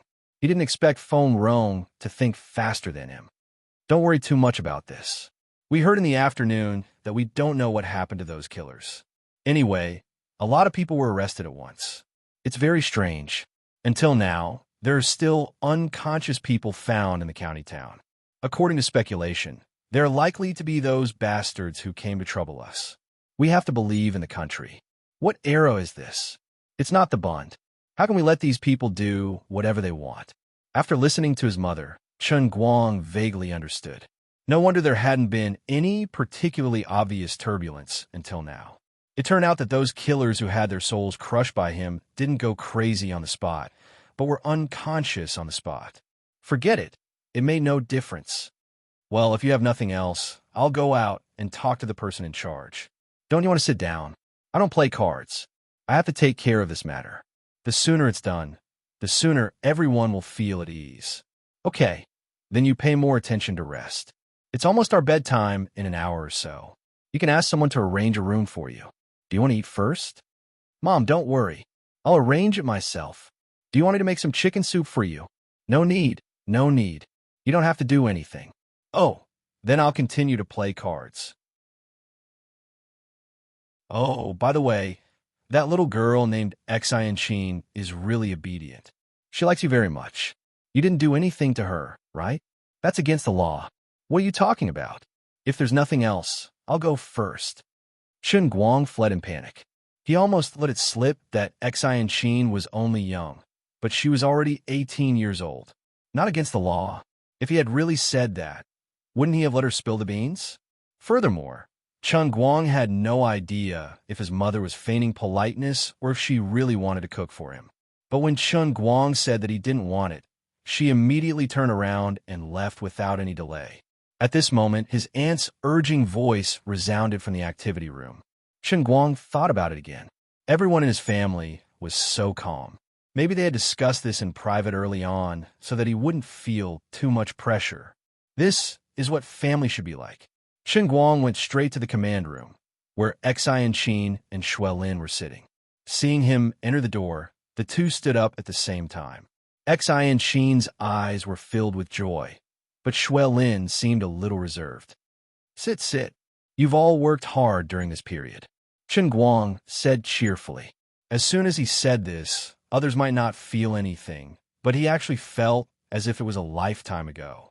There was no specific time statistics in the slaughter world, but even a fool would know that at least half the moon had passed in there.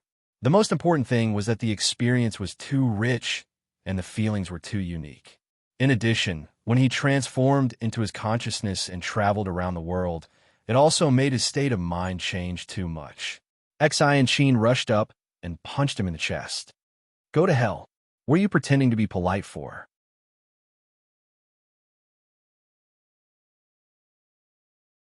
Chapter 12:10. What do you mean by hypocritical politeness? I'm really thankful to you. Chen Guang let Enchanting hit him casually. Unknowingly, her martial arts cultivation had been raised to the middle stage of skin strength. He didn't know how she had been practicing during this time. But with her current strength, it was no different from tickling Chen Guang. Well, you can say that to others. It doesn't matter to me anyway. Enchanting intended to be more intimate with him. But then she remembered that Xuelin was next to her, so she immediately restrained herself. Chen Guang turned to look at Xuelin and said, I haven't seen you for a long time. Your strength has improved a lot. You've been practicing well. Xuelin scratched her head embarrassedly. I'm far worse than Deputy Director Xian, and I can't compare with you, Director Xian. Chen Guang almost laughed out loud. This girl really had a dream. She wanted to compete with him. After chatting with the two for a while, Chen Guang thought for a while and asked Enchanting to represent him and promise all the martial artists participating in the security operation that he would give a lecture to everyone in the future, imparting all his insights and experiences on the path of martial arts. After that, he was pulled away by Enchanting. Yes, he was pulled away. When Chen Guang saw how anxious she was, he thought that she had some improper plans in her mind, which made him feel elated. Unexpectedly, when the two of them arrived at her private resting room, her face suddenly became serious. I say, you're the one who killed those assassins, right? Enchanting said, as she turned on her computer. A long list appeared on the screen. There were at least 3,000 names on it. While she was talking, the names on the list were still increasing. Chen Guang took a closer look and saw a long list of notes written behind each name, including code names, rankings, organizations, locations when they were found, and other information. Is this the list of unconscious killers? Chen Guang asked. Enchanting nodded and said, that's right. So far, people are still being discovered. The area around the Lai County is almost finished, but it's still not over in all the cities across the country. I heard that the same phenomenon is happening in some places overseas. At first, people in many places thought that they had encountered evil spirits or were haunted, but the identities of these people who had fainted were slowly figured out. Without exception, all of them are members of an assassin organization. Chen Guang replied, Oh, you're done with an O? In addition to being members of the same assassin organization, these people also have one thing in common, and that is they are all involved in the same bounty mission. I think you already know that these people have accepted the bounty to cause trouble for you. Those who have fainted are either members of the organization that have already entered the country or members of the headquarters of these people. According to the intelligence provided by some spies, even if they are both assassin organizations, as long as they are not involved in this matter, everything will be fine. In the past, the members of the organization who were targeted hid very well, and Interpol couldn't find any traces of them no matter how hard they tried. Now, these people have completely fainted without any warning, and no matter how advanced medical methods are used, they still can't find any reason. Isn't this very strange? Enchanting seemed to be analyzing the situation by herself, but it also seemed like she was asking Chen Guang. Chen Guang nodded calmly and said, "That's right, this is simply too strange." Enchanting said, she continued, "All right, many people have all kinds of hidden identities when they are first discovered, and others would never even dream that they are members of an assassin organization. Many people are discovered to have fainted first, and then the police in turn follow the clues to investigate the identity of the other party.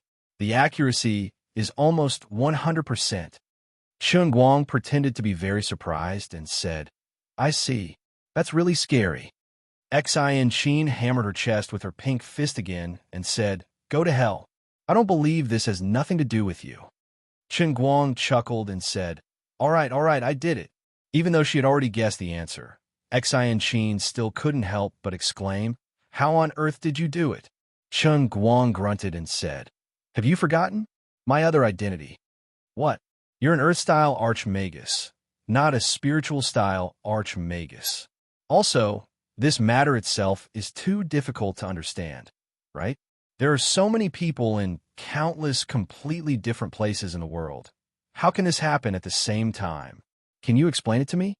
Chen Guang chuckled and said, "I can't explain it clearly. It's too profound. I really don't know how to explain it." Chen Guang didn't intend to hide it from Enchanting. It didn't matter whether she knew or not. If she told others, no one would believe her, and of course, she wouldn't say anything.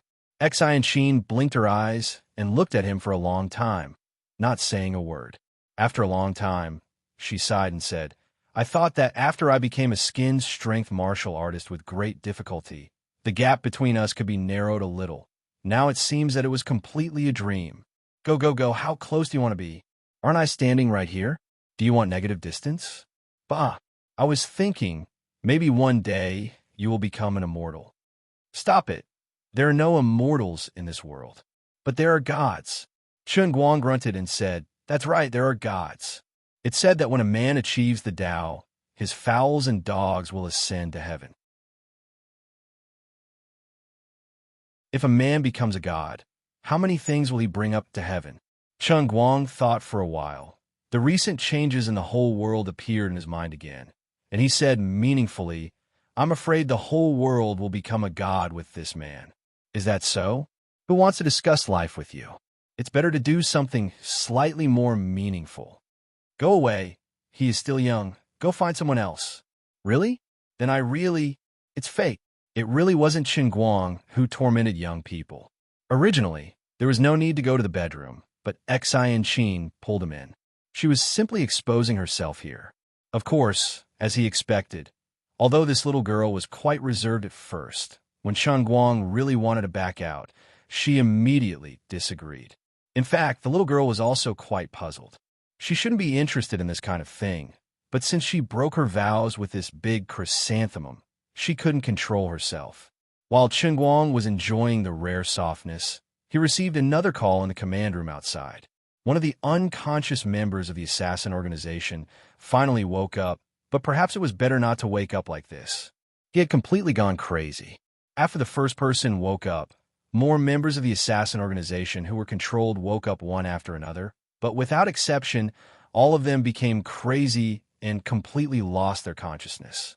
Not only that, but there were also more people in a state of madness emerging from all over the world. Without exception, these people were all members of the assassin organization. The names on the list increased rapidly. In just 2 hours, it increased from more than 3,000 people to more than 5,000 people. And the increase did not slow down, but continued to accelerate. As time went by, after one night, the number of these poor people who were found from all over the world after going crazy exceeded 15,000 people. Moreover, the names on the list were still increasing. This situation could be said to be shocking to the world. The second-rate assassin organizations who survived were the most panicked, but the agent organizations of various countries around the world were not much better. In particular, the U.S. agents felt the most. The U.S.'s intelligence organization was relatively the most complete, and the list they collected was also the most complete. When there were only 15,000 people on the list in China, their list had increased to more than 20,000 people.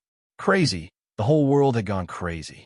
When all the ordinary people were still clueless, another level that ordinary people could not reach seemed to have experienced a major earthquake.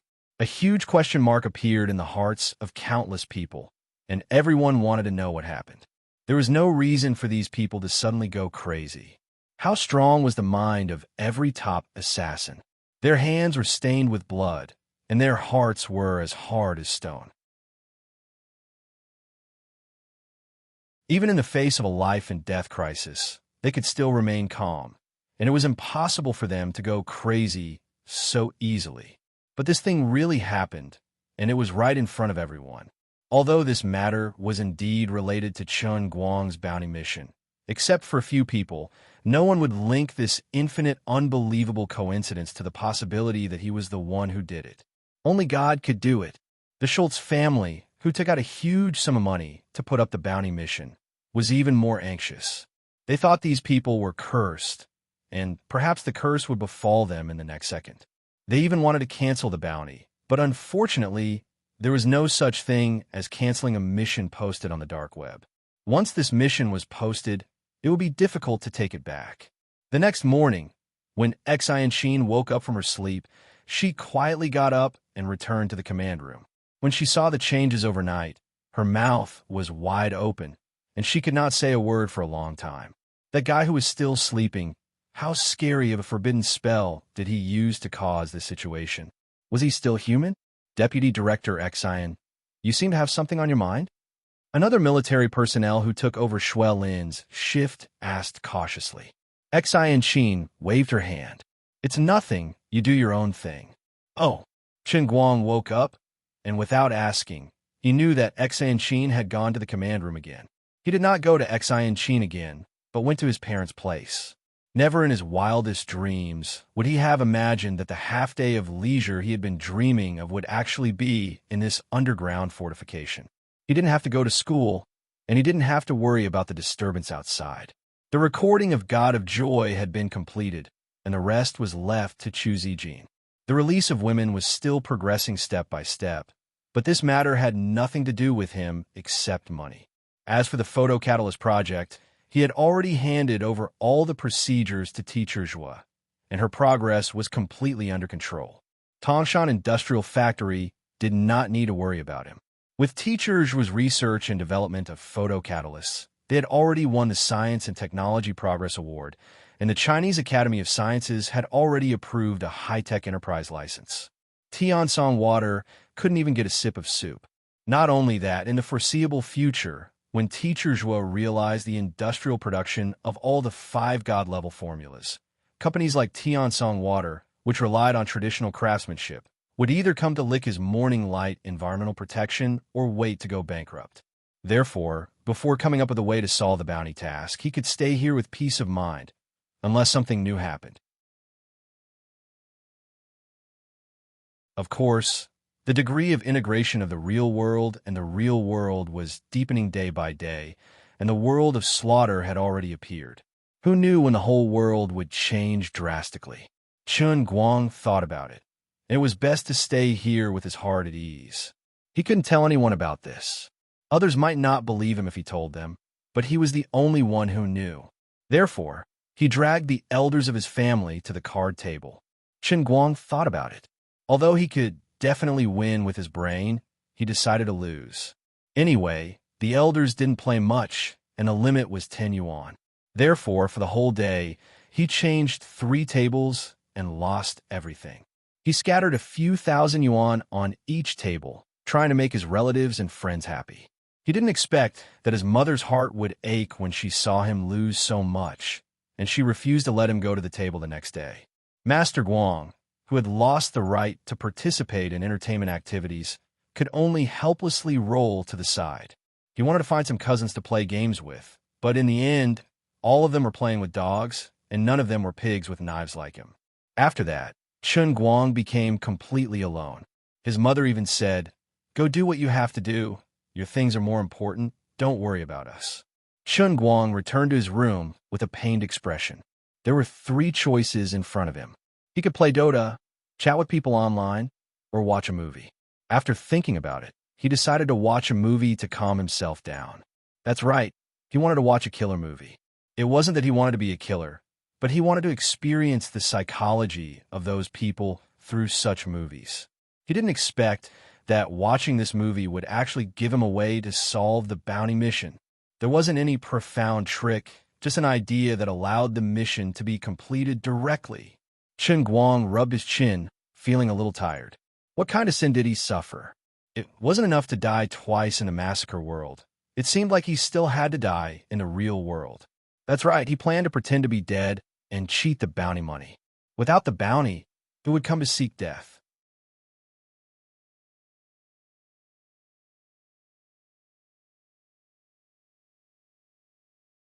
Chapter 12:11. With an idea in mind, he went to find Xi and Qin after some careful planning. The biggest difficulty in doing this was that he had to fake his death so that people wouldn't think it was fake. This would be impossible for ordinary people. If it was a fake video made with computer special effects, it would never be able to pass the dark web's inspection, no matter how real it was. But for Chun Guang, it was as easy as drinking soup. He wasn't bragging. As a veteran who could come back to life, even if he was turned into minced meat, it wouldn't be a problem even if he had to send his head to the dark web for verification. It was so much so that Chun Guang even wished for that to happen. Aren't you afraid of a head-tracking device? Wouldn't I be able to kill them all? If the dark web really dared to jump out and take his head, he would be able to uproot the organization. Of course, this was just his wishful thinking. It was very likely that the dark web didn't have a real organizer or manager at all. At most, there were only some technicians in charge of maintaining the program, commonly known as senior network managers. Even things like video verification, which involved the distribution of rewards, might be done by a very advanced program that had been written in advance. There might be a group of profiteering top computer programmers or hackers working for them, constantly optimizing the algorithms and management system of the entire website, but these people would always hide in the dark unless they jumped out and asked for it. At first, there were indeed people on the dark web who tried to use technical means to cheat the bounty, and they even succeeded. But such people also ended up in a miserable state. They became the public enemy of all the assassin organizations and were targeted by all the other organizations. They were treated even worse than Chun Guang, and not a single piece of them was left. Because of all these reasons, as long as Chun Guang's video verification was authentic, he would be able to fool everyone. Also, he had to get an account that could be verified by the dark web to successfully cheat the bounty. What do you think? What do you think of my idea? Isn't it great? When the time comes, all they have to do is take a photo of my death in a more tragic manner and then upload it. We're not acting. We're really going to die in front of them. We'll just make the bounty disappear, and all the problems will be solved. Besides, that wasn't a small number. It was 400 million USD. Although I don't lack money now, the feeling of picking up money for free is great just thinking about it. Half an hour later, he told Xi and Qin about his wonderful idea. Xi and Qin looked at Chun Guang, who was beaming with joy, with a face full of horror. Her mind was in a daze for a long time before she asked doubtfully, "If I didn't mishear you just now, you said something like this? Find a few or dozens of people to give you a round of heavy weapons, then get someone to chop off your head. Then, we'll find someone who's registered on the dark web and upload the video. At the same time, we'll publicly announce that you're dead, right? Chen Guang nodded excitedly. That's right, that's it. Xian Qin swallowed her saliva. You can be said to be very wild. But this is the best and most labor-saving method. In any case, even if all the 27,000 assassins in the world go to heaven, as long as the bounty is still on, my family and friends won't be able to live in peace. We can't let this go on forever. Xian Qin looked at him, calmly talking about such a horrible thing, and was speechless. It does make a little bit of sense. It does sound flawless and convincing, but there's something I don't know if I should say. Chen Guang waved his hand generously. Go ahead. Have you forgotten the biggest flaw in your entire plan? Loophole? What? That's impossible. Xian Qin was about to break down. She wanted to kill him. How can you cheat a bounty like this? Aren't you really dead? What's the use of money? A few days ago, our technicians used the dark web's advanced account that we seized from the world's breaker to check inside the dark web. According to their report, the dark web's censorship system is very powerful. It's impossible to fake a video. Chen Guang was amused. Now I'm relieved. We can go in directly. We won't be recognized as the world's breaker, will we? Now that the whole world knows that the world's breaker is in our hands, won't we be suspected if we use their account? Xian Qin answered subconsciously. That won't be the case. According to our insider, all the accounts on the dark web are anonymous. Not only that, every time we log in or use the account, a new code will be generated randomly. That's so secretive. That's good. Let's figure out how to act. Chen Guang suddenly understood. No wonder he couldn't use his mind to look for the mission issuer when he was in God mode. The dark web's ability to hide their identity was too powerful. Wait, that's not what I want to talk to you about. Don't interrupt me. Chen Guang was speechless when he saw that she was still struggling with this problem. He waved his hand decisively. Do you think I'm stupid? If I'm really going to die, why would I come up with such a stupid idea? I already said it's an act. You're playing dead. Xian Qin narrowed her eyes and glanced at him. Playing dead? How can you not die when your head is broken? You're not human, right? You're an earthworm, right? Go, go, go. I'm serious. Stop talking nonsense and think carefully about how to operate this matter. In short, you don't have to worry about anything else.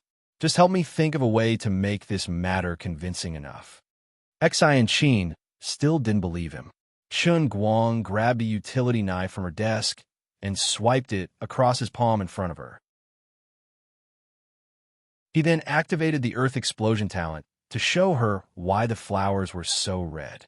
Looking at the wound in front of her that healed like computer special effects, Xian Qin completely understood. She came to a sudden realization. A long time ago, when she and Wu Miaowan were in his house, an extremely strange thing had happened to this fellow. He had only taken a bath, and the bones in some parts of his body had undergone earth-shattering changes. Now, it seemed like his extraordinary recovery ability was also a manifestation of that. But this was too absurd. Can a severed head recover like this? Xian Qin's heart was shaken. Chen Guang snorted. Yes, it can. Do you want me to perform it for you? No. Then hurry up and think of a way. I think Xuelin will be more professional in this matter. After all, he used to be a professional agent. He has always been in charge of the Shatterer. All right, it's settled then. That afternoon, Xuelin, who was also traumatized, took out a complete set of plans. He was more shocked than Xian Qin, but he had a stronger blind trust in Chen Guang. Obeying orders was the duty of a soldier. Although Xuelin was now part of the management of the Guangdong General Headquarters and was no longer a frontline soldier, deep down he had never changed. Not bad, the idea is good, but the person must have good acting skills and can't be recognized. Looking at the plan in front of him, Chen Guang nodded with satisfaction. Brother Guang, don't worry. In order to get this done, we've decided to use the highest level insider. He's a lone killer, Xuelin explained. Chen Guang's eyes narrowed. Killer? He's different from ordinary killers. He doesn't accept every mission. In a sense, he belongs to our agent system. That's good. That night, an earth-shattering battle took place at the old site of the Chun family's villa in Lalai County. It could be said that the sky was dark and the moon was dim. The rumbling sound lasted for more than half an hour. The hill where the villa was originally located was cut in half, and the strong smell of gunfire drifted from the east to the west of the city. It was a sleepless night for everyone in the county. Many people stood by the window and looked into the distance, and from time to time, they were frightened by the flames and radiance that soared into the sky. It was more like saying that thunder had descended on the world. After a night, someone finally mustered up the courage to come from afar to investigate the situation, but he was so frightened by the destruction in front of him that he lost consciousness. No one knew what happened, but on another level, a video was suddenly published on the dark web, causing an uproar. The video was intermittent. At the beginning, the camera was very far away. It showed a very fast figure standing on the old site of the Chun family's villa. At the same time, at least 10 long-range attacks were raining down on him from all directions. These big guys were very powerful, but they were at the level that ordinary organizations could get their hands on. It could be called a small modern weapons exhibition. Finally, the owner of the figure was careless and took a shot. He seemed to be seriously injured. The video was cut off. The next scene was the live shot of Chun Guang's head that he had discussed with the others. His death was very tragic. His eyes were filled with unwillingness and despair. The anger that poured out and the lines that he roared, "I won't let you go even if I become a ghost." It was simply heartbreaking and tearful. When the list of people in the mental asylum increased to 25,000, the news of Chun Guang's death spread at the same time. The entire underground world was shocked. Well, it could only be said that the underground world was severely damaged and only had half of its strength left. This guy who was blessed by God actually died in his own home. Everyone knew that they should have ambushed him near the villa that was blown up. Many top organizations had done the same before. Unfortunately, before the opportunity came, they were first cursed and went crazy. Just when the world was wondering who else could kill him, he suddenly died in the vicinity of the villa. This was retribution. He must have known what had happened to the other organizations and let his guard down for a moment. This allowed the top organizations that had escaped misfortune and ambushed near his home to take advantage of it. Which organization was it that had hit the jackpot? Forget it. This was not important anymore. The nightmare of the global assassin organizations had finally come to an end. Seeing that the highest bounty in history of 400 million had finally been changed to a completed state, and the bounty had also been cleared to zero, many second and third-rate organizations that had stayed out of the matter and escaped the disaster could not describe how they felt. They felt regretful but also relieved.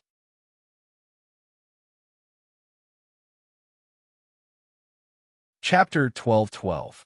Just as Chun Guang had expected, even if these low-level teams were scared out of their wits by the terrifying name list, it was still a total of $400 million. Even if there was only a 1 in 10,000 chance, this was how the world was. As long as there was a 300% profit, people would be willing to bet their lives on it, let alone $400 million. Now that the bounty was gone, there was naturally no need to think about it anymore. However, Chun Guang was not in the mood to pay attention to the situation on the dark web. Instead, he was helplessly dealing with one phone call after another. He had thought that the influence of this matter would only be spread on the dark web. He did not expect that many people he knew would receive the news as well. The phone calls coming in from all directions made him feel like his head was about to explode. The first thing most of them said was, "Chun Guang, are you dead?" "I'm not dead. I'm not dead." "That's impossible. I've seen the video. You died so tragically." Old Master Guang held his phone and wished he could spit on the other party's face. "I'm going to die. Who's talking to you guys now? You're not a ghost, are you? All right, you guys win."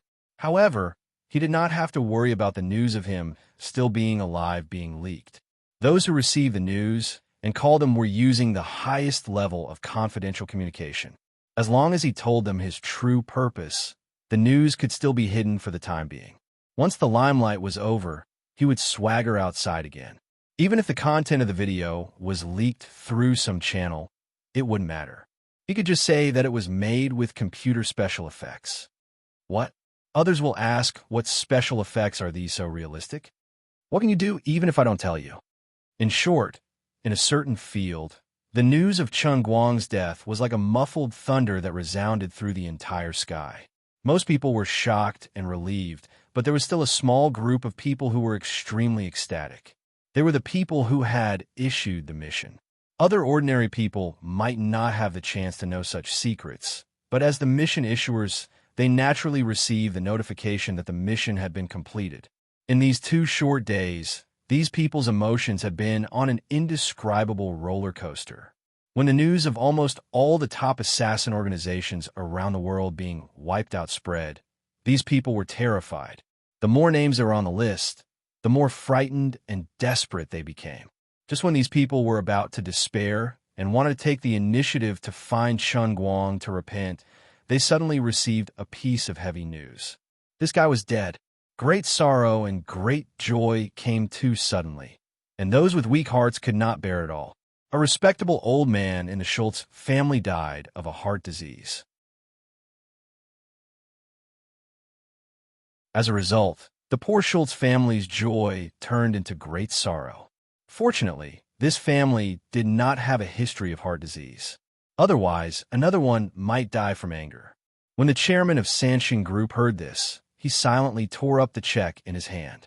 Inside the check was $200 million that he had asked his family to prepare. He had intended to add more money to the fund, but now it seemed unnecessary. It was the same for the Japanese consortium. However, there was a force that even Chen Guang did not expect to be involved. It was Songning Yuan of the Tiansong Water Group. Out of the 400 million USD bounty, he took 20 million. The reason why Songning Yuan was bleeding so much wasn't because of his jealousy with Chen Guang over Tang Ying, nor was it because of what happened in the Tongshan industrial factory. As Chen Guang once thought, since his 5 god-level formulas were exposed, in addition to the major photocatalyst laboratories around the world that directly participated in the competition, the old-school environmental protection companies were in the most difficult situation in many other aspects. The establishment of Chengguang Environmental Protection indicated that Chen Guang's next step must be to focus on the environmental protection industry. Under the premise that they sat on the 5 invincible photocatalysts, other companies had no competitiveness at all. There was only one way for companies to survive in the new environment, which was to rely on Chengguang Environmental Protection, buy photocatalysts at an affordable price, and apply them to the new process. Otherwise, the only fate waiting for them was to be gradually nibbled away until they perish. At the behest of Chen Guang, the commercial development team under Chengguang Environmental Protection had begun to arrange production lines in advance and accept pre-orders. Although there was still at least 1 to 2 years before large-scale industrial production, and the exact cost could not be estimated, it was not a problem to reach a preliminary intention. Songning Yuan sent someone to the United States early in the morning to negotiate with Chengguang Environmental Protection, and then he received desperate news. Chengguang Environmental Protection refused a deal with Tiansong Water Group. This matter was much more serious than jealousy or a small conflict in the Tongshan industrial plant. This was almost a death sentence for Tiansong Water Group. Songning Yuan thought about it and decided to take the risk. As long as Chen Guang died, all problems could be solved. He did not expect that not long after he issued the task, someone would immediately increase the bounty. This was not the end. In an unexpected situation, the bounty was quickly increased to the jaw-dropping figure of 400 million USD. Then Chen Guang finally died. When he received the news, Songning Yuan immediately fell into ecstasy. He even used his mobile phone to take a video. After thinking about it, he decided to let Tang Ying see the video. Of course, he would not be stupid enough to send it himself. Instead, he gave it to someone else and asked them to create a title, "Good and evil will be rewarded. Those who are unjust will die, the death of Chen Guang," and then directly spread it on the internet. The omnipotent Superman Chen Guang's popularity was terrifying. Now, even if he walked on the street, he could make headlines, let alone this kind of blinding title. The person Songning Yuan found was very knowledgeable. Afraid that others would not recognize it, he simply re-edited the video. The beginning of the video was the scene of the poor Master Guang making steamed fish head with diced hot red peppers. It was quite unsuitable for children. It was extremely violent and bloody, guaranteed to make people dumbfounded at first sight. As a result, the moment the video was uploaded to the internet, it went viral in the blink of an eye. The number of reposts, comments, and whatnot were not a problem at all. In short, this was a video that could instantly promote a big account. If not for fear of revenge from Chen Guang's people, Song Ning Yuan's henchmen would even want to keep this temporarily registered account. As a result, Chen Guang's phone, which had just settled down, immediately exploded with calls. He was really troubled. Fortunately, the people who were especially concerned about him were basically protected by experts arranged by the Guangding General Headquarters. They could also act as safe messengers. Chen Guang first decisively turned off his phone, then got Xian Qin to notify them one by one through the internal confidential channel. Half a day had passed.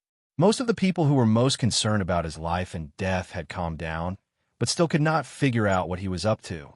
However, this was how it was in the country. It was not the first time that news of a celebrity's death was spread while he was still alive.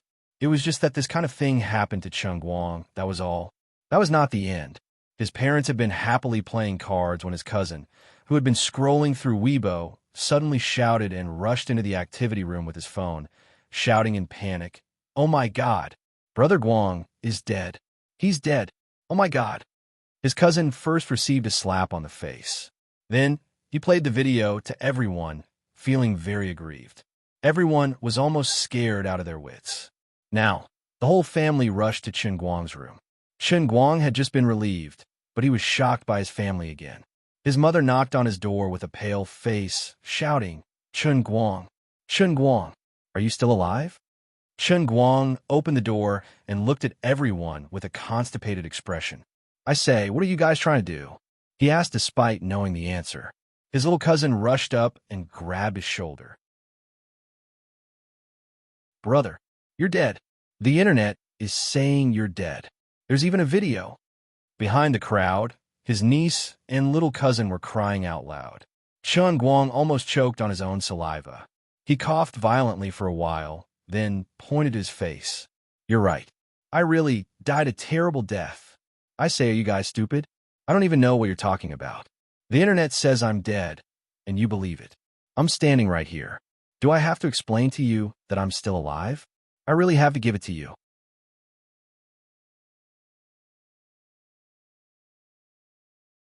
Chapter 12:13.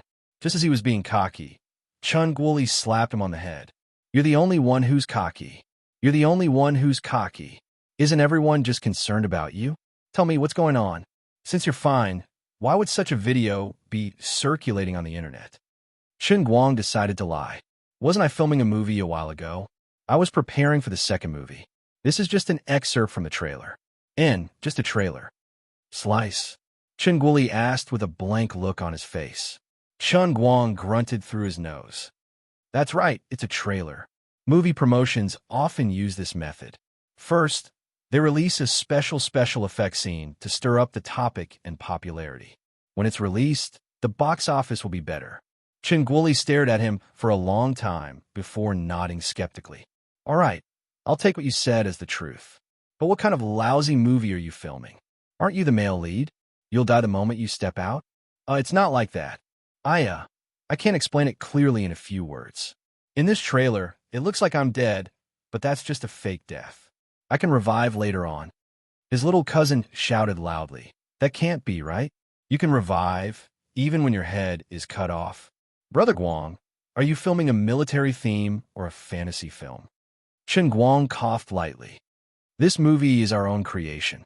It's the world's first full-on special effects military romance fantasy film. It's the kind that's super explosive." His cousin, who was at the side, exclaimed, "Didn't they say the humans aren't allowed to become spirits after the founding of the People's Republic? Can this be filmed? Can it be released?" "Oh, I understand now. This is the handwriting of the gunfight version. I'll spit blood all over your face. Go, go, go."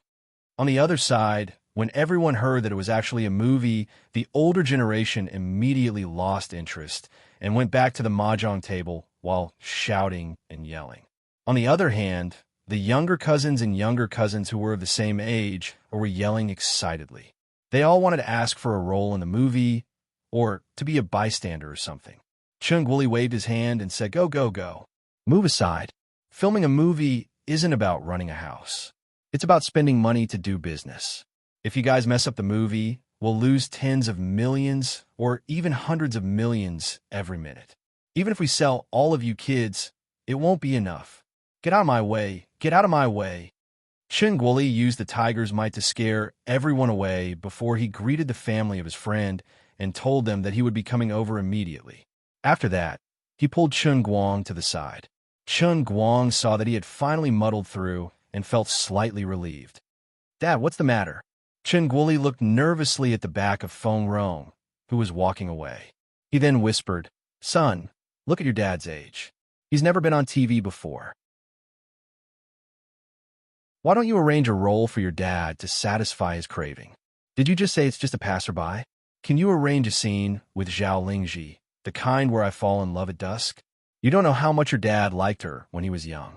The Zhao Lingji that Chung Guoli was talking about was an old female celebrity who had been popular all over the country since 30 years ago. Now, she was approaching 60 years old, but she still looked as young as she was in her 20s. She had taken good care of herself. Chen Guang's mouth formed an O shape. He then turned to look at his mother's back. Chen Guoli understood. "Help me explain to your mom when the time comes. Tell her that it's necessary for the plot. Let me play your dad in the movie. Anyway, the goodies should be kept within the family." "Mom," Dad said. "Goodbye, goodbye, this unlucky, silly son." Chen Guoli fled. When he returned to Feng Rong's side, she asked suspiciously, "What did you say to Xiao Guang just now?" Chen Guoli coughed softly. "I said that he should think of a way to control the video. It's not good for children to see it. It's bloody and violent." "That's true. Yes, yes." Chen Guang listened to his dad and mom's nonsense from afar. He was convinced. It seemed that his ability to adapt to changing circumstances was 100% inherited from his dad. This old ginger was quite spicy. When he returned to his room, he was still a little confused. He had already expected the verified video to be leaked on the dark web, but he didn't expect it to be so soon. Those who had the qualifications to log on the dark web were not ordinary people. Even if others cheered for his death, logically speaking, they should not have exposed it to the general public so quickly. They should have kept quiet and made a fortune. Who could have done it? Investigate. Investigate it thoroughly. He had to investigate thoroughly. Drag this bastard out for me. Find out who uploaded the video. Can we use technical means to track it? He ordered Xuelin. Xuelin answered decisively. "Yes, sir." Songning Yuan would never have thought that his superfluous actions would completely betray him. He felt that he had only asked someone to upload a video that would be exposed on the internet sooner or later. He had also specially instructed his subordinates to be careful. This subordinate had also found an expert and used very advanced hacking methods. It would not be easy to find out who it was. However, under Chen Guang's order, the Guangdong General Administration, which had extremely high confidentiality authority, urgently mobilized, and the Guangdong General Administration came forward to coordinate the operation. In an instant, the technical staff of the major information management centers all over the country worked overtime to trace the source of the video. Songning Yuan's underlings were cautious enough. They had also found the best of the Internet Water Army, but they were still worlds apart from the dark web. That night, in the early hours of the morning, when Chen Guang was washing up and getting ready to go to bed, Xuelin knocked on the door. "Brother Guang, I found him. We're doing a surprise review. Do you want to attend the online review meeting?" Chen Guang's eyes lit up. "So soon." So, he followed Xuelin to the command room.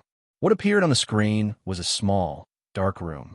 A very haggard and flustered middle-aged man was handcuffed to an interrogation chair. Chen Guang asked, "This is the person who uploaded the video online?" "No, it's not him. We first used technical means to track the guy who uploaded the video. He's a very experienced hacker. The IP address has been transferred at least 5 times in the United States. We spent a lot of manpower and resources and even got the help of Interpol to find him in the country. The hacker is in Shanghai. We first got our colleagues from the security bureau there to control him, then dig out information about this person from his mouth. He was the one who sent the video to the hacker and then let the hacker spread it on the internet. Chen Guang suddenly understood. I see. Who is this guy? Why did he come to me for no reason? As he spoke, the interrogation in the video had already begun. We have enough evidence to prove that you first obtained a fake video that deliberately discredits China's senior leaders, and then instructed others to illegally spread it on the internet. Tell me, who instructed you to do this? Also, according to what we know, this video first appeared on a terrorist network. We have reason to believe that you're engaged in terrorist activities. Chen Guang didn't see the interrogator's face, but the person's voice sounded quite dignified. He should be a professional interrogator. The middle-aged man in the video shrank his neck slightly. I don't know what you're talking about. I'm just an unemployed person. I admit that I posted this video, but I really don't know what you mean by a terrorist organization's network. I just climbed over the wall and casually browsed some websites abroad, and then I saw this video. I don't believe it's true at all. I asked someone to upload it online just because I thought it was fun. Bang!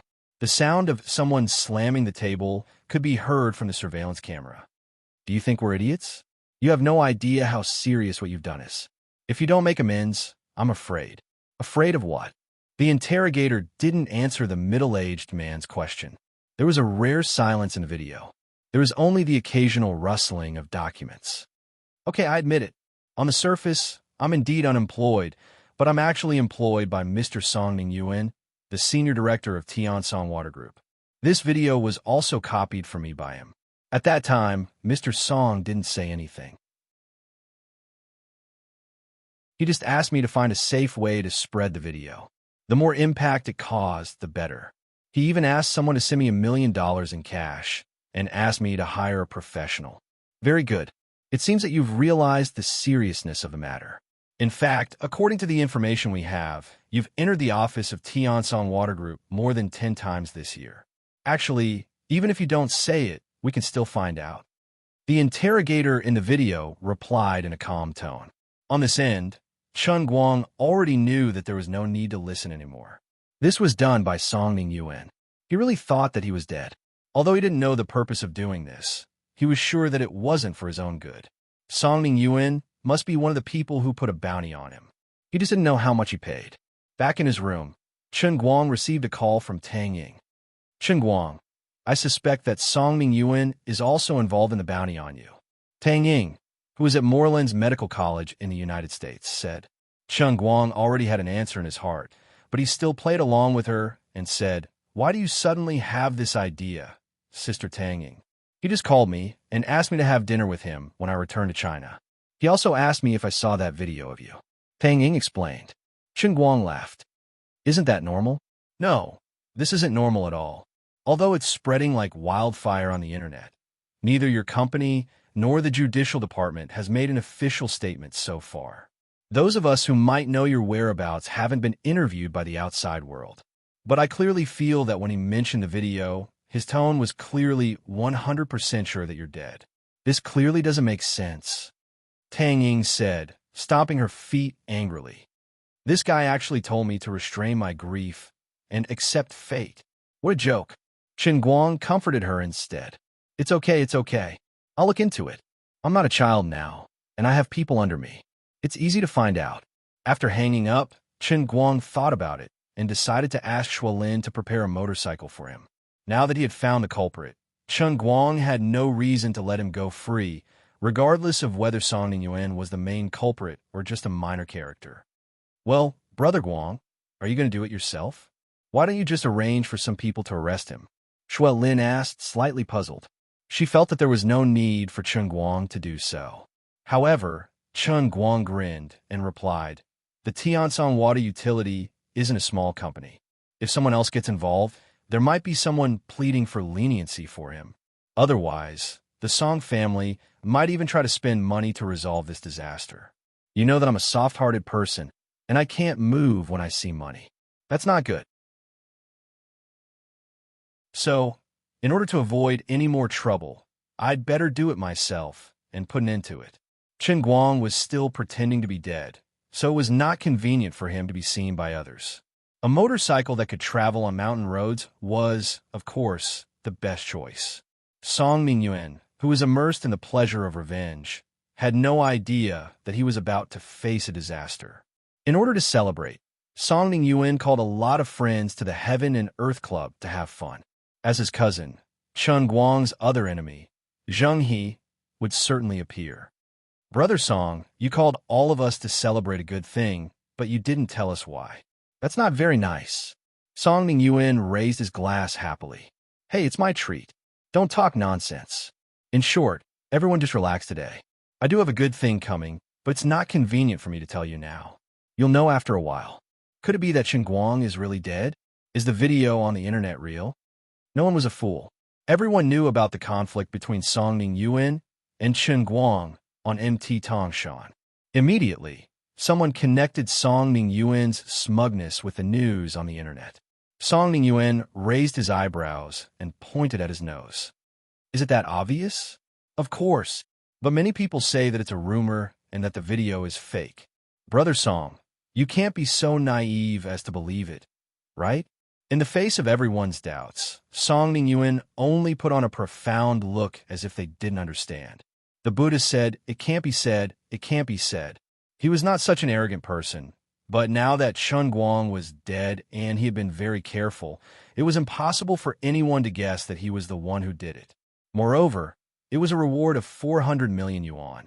He only had 20 million yuan in it, so no one would think that it was him. Maybe some people will doubt it, but I, Song Ning-yuen, am not a small character. I can't just rely on someone's improving guess. He had no reason to continue being cautious. Next to him, Zheng, he felt a little complicated.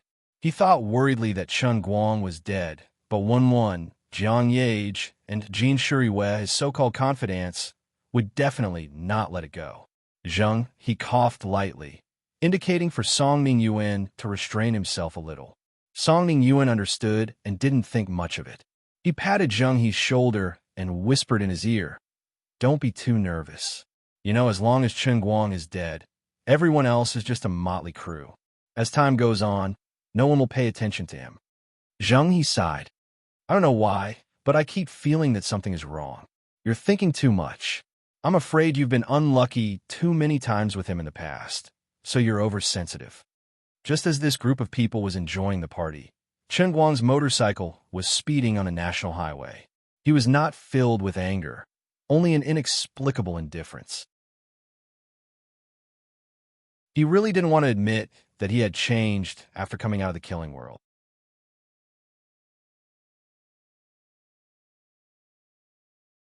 Chapter 12:14. When he was with his family, he didn't feel that there was a problem. However, once he went out alone with murderous intent, Chen Guang realized that something in his heart had loosened. To be precise, it had disappeared. What had disappeared was none other than the innate sympathy humans had for their own kind. In the past, his hands weren't exactly clean. They were stained with blood. However, even though he had killed evil people with his own hands, there was still a faint but lingering compassion in his heart. Even if he had to cut the weeds and eliminate the roots, he still had feelings for the plants in his heart. When some people did wrong, he might have been a good person in the past. It was just that his thoughts had gone astray at the wrong time. Or perhaps there were some reasons that he had no choice but to do so. Just like the assassins of the world of destruction, many of them were adopted when they were still young. They didn't have a correct outlook on life, and right from the start. Although they deserved to die, they were pitiful. If God was fair when he created every life, then even those unforgivable killers were, in a sense, innocent. However, Chen Guang didn't truly forgive them. Perhaps each of them could find 10,000 reasons for their actions, 10,000 sudden emotions that caused them to make the wrong choice. Their lives deserved sympathy, but it didn't mean that they deserved forgiveness. This was the position that Song Ning-yuen had in Chen Guang's heart. Before this, although he hated Song Ning-yuen, his dislike for him was only limited to business and jealousy related to Tang Ying. Moreover, Chen Guang had never suffered a loss. The unlucky one was always Song Ning-yuen. Therefore, although he had many conflicts with Song Ning-yuen, Chen Guang didn't really care about him. Now that he was getting stronger, whether it was Tianguang Group or Morning Light Environmental Protection, with his influence in the political and military circles, Song Ning-yuen would just be a laughable passerby. When Song Mingyuan truly understood his own strength, he knew that continuing to go against him was simply courting death. If he had followed the normal trajectory of his life, Song Mingyuan and his cousin, Zheng He, would have become two parallel lines. But now that things had come to this, since he had already done it, he had to pay the price. Stepping on the accelerator, Chen Guang sped up a little more. On the other side, Song Mingyuan, Zheng He, and the others, who were partying all night in the club, unknowingly changed the topic to Chen Guang. Brother Song, don't you think this is strange?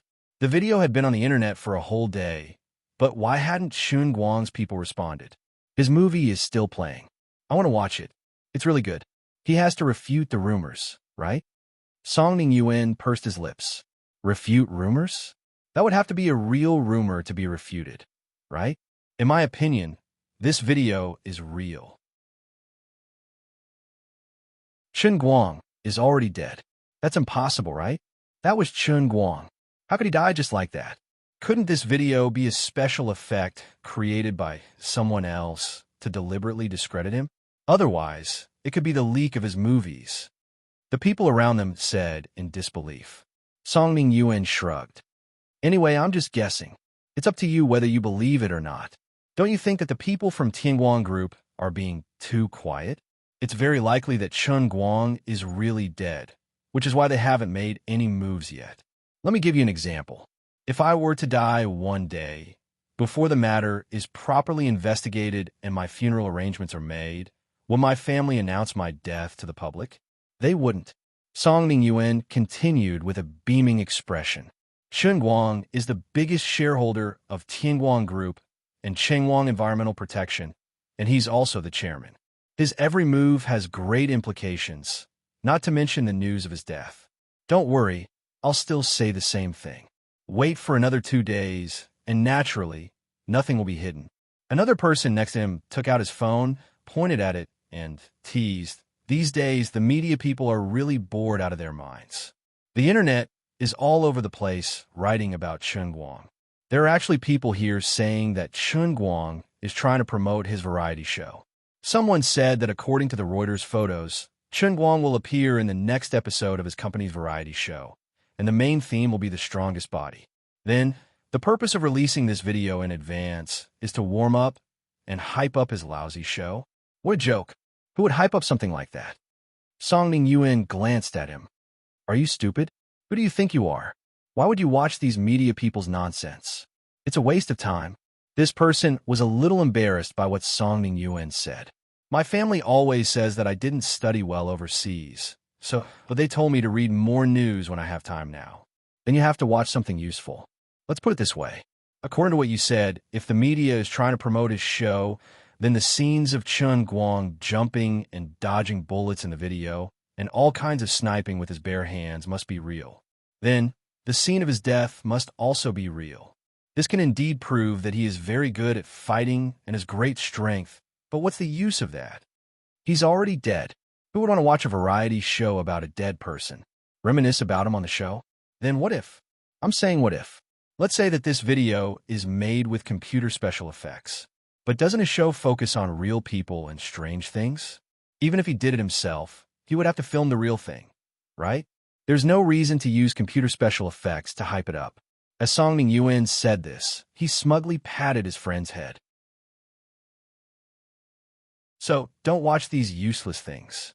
It's a waste of time and even more embarrassing. Let me introduce you to a consulting company. What's it for? It's that the other party will selectively provide you with information and articles that they have verified and determined to be useful based on your profession and your requests. Isn't this the same as the self-media pushed by artificial intelligence? No, this is completely different. Just like the article you're reading, it's completely made up and doesn't make sense. It's all nonsense made up by some rather unprofessional self-media people. You've wasted a whole 5 minutes of your time reading this article, and now you're telling me about it, and you've wasted another 5 minutes of my time.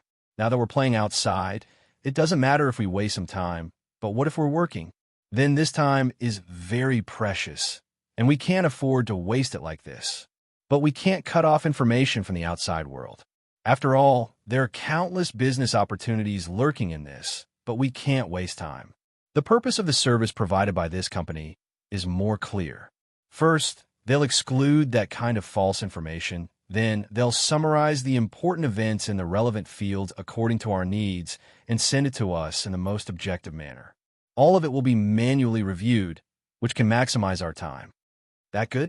How much does it cost per month? $50,000. It's not expensive. I'll book it tomorrow. I say, if you two want to play, then play happily. Can you not talk about business at this time? Okay, I won't talk about it anymore. Song-Ning Yuan waved his hand and agreed with a smile. Ever since the news of Chen Guang's death was confirmed, he realized that he had become a different person. He had become more passionate, and he even began to care about time management, which he rarely cared about in the past. Brother, if there's nothing else, I'll go back first. There's an exam at school tomorrow. Next to him, Zheng, he came over, wanted to say something but hesitating. He knew that Song-Ning Yuan would not take it seriously even if he said it, but he did not know what was going on tonight. He had been feeling a little uneasy, and he kept feeling very uneasy. Don't be funny. Are you kidding me? You still care about the exam? Why? Will the teachers in your school let you fail the exam? Not necessarily. As long as I take the exam, I definitely won't fail. But if I miss the exam, it'll be difficult. Speaking of which, this matter also has something to do with Chen Guang. Because of this guy, the management of privileged students in the school has become very strict. The more famous a person is, the more they will be watched. Okay, you're so troublesome. Back then, I asked you to go abroad to study at a university. You can see the world and have fun. It was you who insisted that it was more comfortable in Wujing.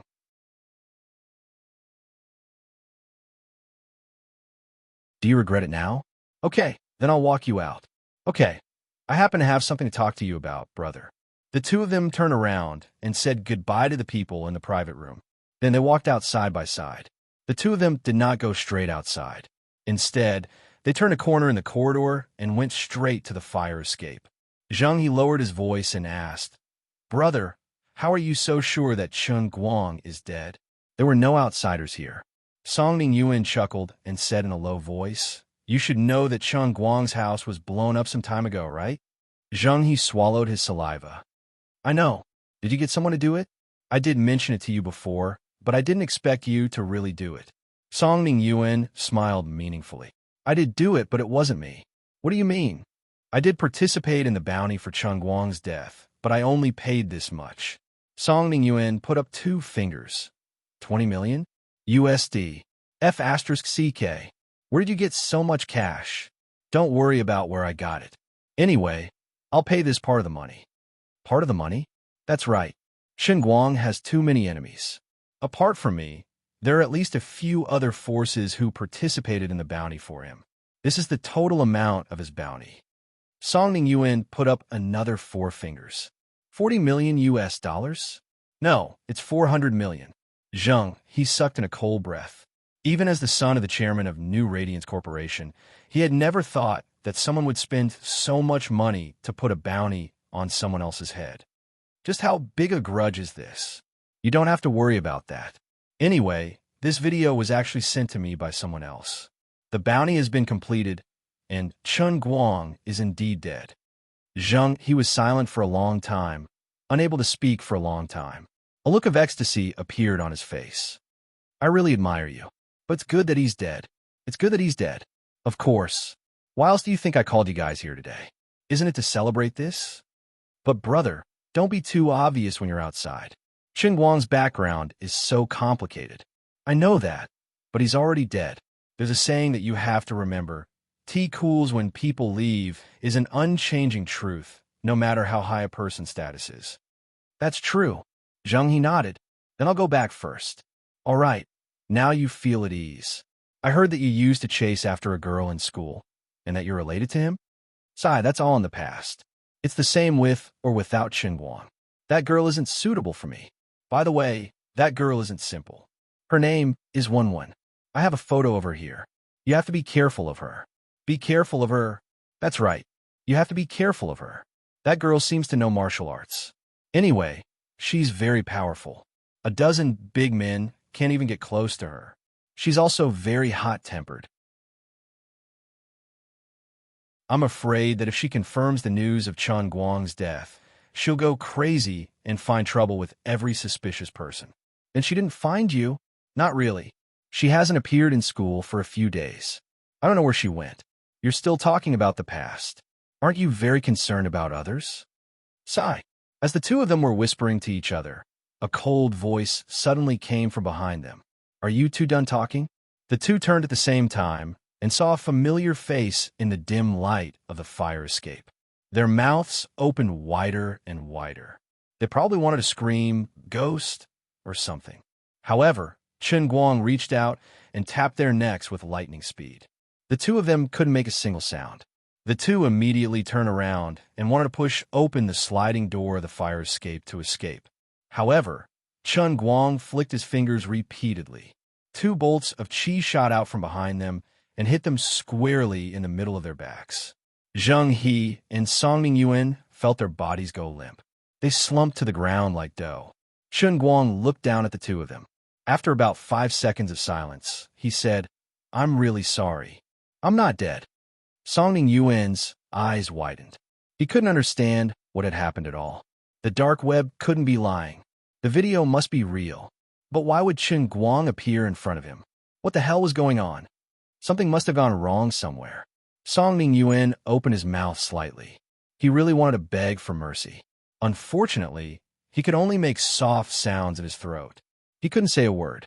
Zheng, he was calmer than him. His sixth sense told him that something was wrong. His right eyelid had been twitching nonstop in the private room. Looking at the expressionless Chen Guang, Zheng, he suddenly recalled a memory that was about to dissipate. It was in the evening. He had mustered up his courage for a long time and tried to talk to the girl he liked, Wen. However, he had been infuriated by Chen Guang, who was standing beside Wen. At that time, he had only treated Chen Guang as an insignificant toad. Later on, he had even thought that he could find a few people to beat him up. That would be enough to make him back off obediently. However, he hadn't expected this kid to be so stubborn and unyielding. He could fight with his life on the line. Later on, he had found a martial arts expert in the school to cause trouble for him. However, he hadn't expected this guy to suddenly become an expert after not seeing him for a few days. After that, not only had he failed to woo Wen, but he had also annoyed her. She had even given him a verbal warning. Later on, he had bumped into him at the airport with Jiang Yage and Jin Shirwei. Jiang Yage, who had a powerful background, had stood up for him, and he had completely given up on the idea of being enemies with him. He had thought that he would have nothing to do with him from then on. He hadn't expected to run into him again because of his cousin.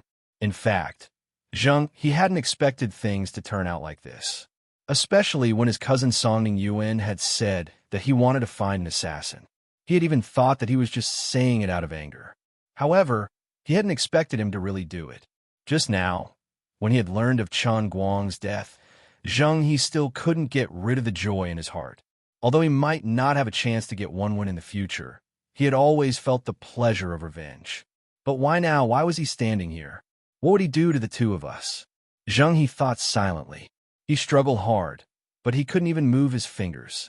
He even thought to himself, if I hadn't come here today, would I have been able to stay out of this? However, how could there be so many ifs in this world? In the corridor of this club, a cold and gloomy aura emerged out of thin air, completely enveloping the hearts of the two cousins, Zheng He and Songning Yuan.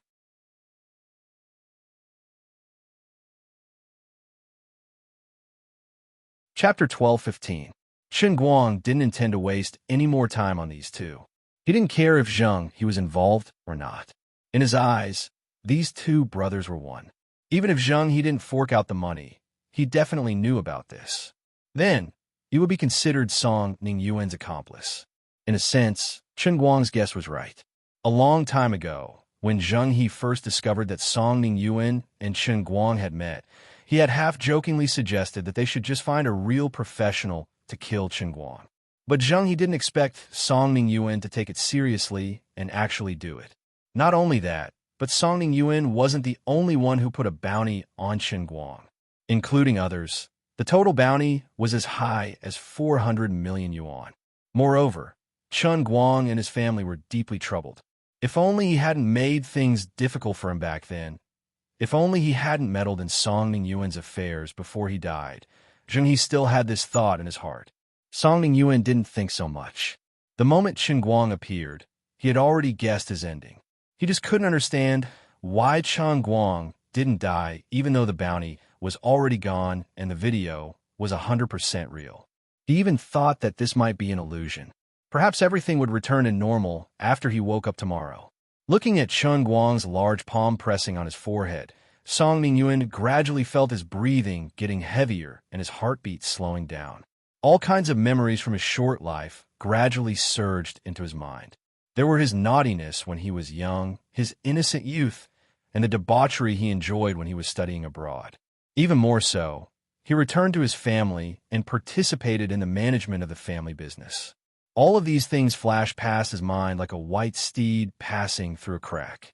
In the end, all his thoughts turned to his current state of extreme distress and exhaustion.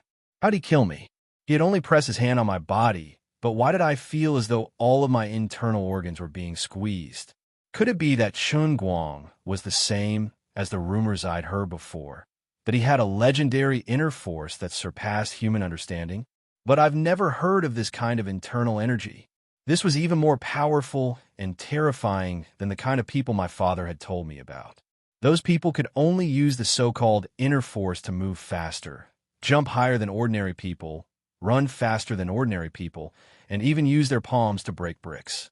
However, I had never heard of anyone who could make someone's internal organs fail just by touching their palms. Expressionlessly, Chen Guang looked at Zheng He and Songning Yuan, whose faces were getting paler and paler, and whose eyes were getting more and more terrified. There was no ripple in his heart. Finally, the two of them slowly closed their eyes, and their heartbeats completely stopped. Without any pause, Chen Guang turned around and left, his figure disappearing into the fire escape. 10 minutes later, he returned to an alley about 2 kilometers away from the clubhouse. He found the motorcycle from a pile of garbage and rode it away. With the help of an insider, Chen Guang had completely avoided all the surveillance of Skynet. Of course, it didn't matter even if he had been seen. With modern medical methods, it was impossible to find out how Songning Yuan and Zheng He died. No matter how good a forensic doctor was, it would be the same. In the end, they could only conclude that the two brothers had done something crazy before, which eventually led to their sudden deaths. 3 hours later, he rode the motorcycle back to Lilai quietly. Xuelin hadn't slept all night. She waited for him to come back before reporting, "Brother Guang, there's news from Wujing. Songning Yuan, the vice president of Tiansong Water Group, and Zheng He, the senior director of New Ray Group, both died suddenly." "When did the report come in?" 10 minutes ago. Chen Guang shrugged. "There's something wrong with the public security management in Wujing City. They died more than 2 hours ago before it was reported. Well, it should be rectified." "Well, Brother Guang, it said that the clubhouse temporarily suppressed the news for a while after they found out that the two were dead. Later, other people who were with them saw that the situation was not good and quietly released the news. The Song family and the Zheng family came to the clubhouse together. In addition, the clubhouse is under the jurisdiction of Director Wu Tong." Chen Guang said, "Ahem, then it's not the police's problem. It's the clubhouse's operator's fault. Let's not get involved in this mess." Chen Guang decisively restrained himself. He had almost rushed to the Temple of the Dragon King by acting tough. After waiting for a while, Chen Guang fell into a deep sleep. The mess in Wujing had nothing to do with him. Except for himself, Xuelin, and Xian Qin, no one knew how Zheng He and Songning Yuan died. It didn't matter even if they were suspected. No one could ever find any evidence. The next day, after Chen Guang gave the order, many relatives and friends who had temporarily lost their freedom because of the reward incident gradually relaxed their vigilance. Perhaps the hidden sentries still couldn't leave in a short time, but everyone could regain their freedom of movement. By right, Chen Guang should be rushing back to school to take the final exam at this time. But after thinking about it, he decided to cancel the exam first. He had a very good reason in his heart. Maybe one day the integration of the real world and the real world would be completely completed. He felt uneasy and couldn't leave. Unfortunately, Chen Guoli didn't buy it.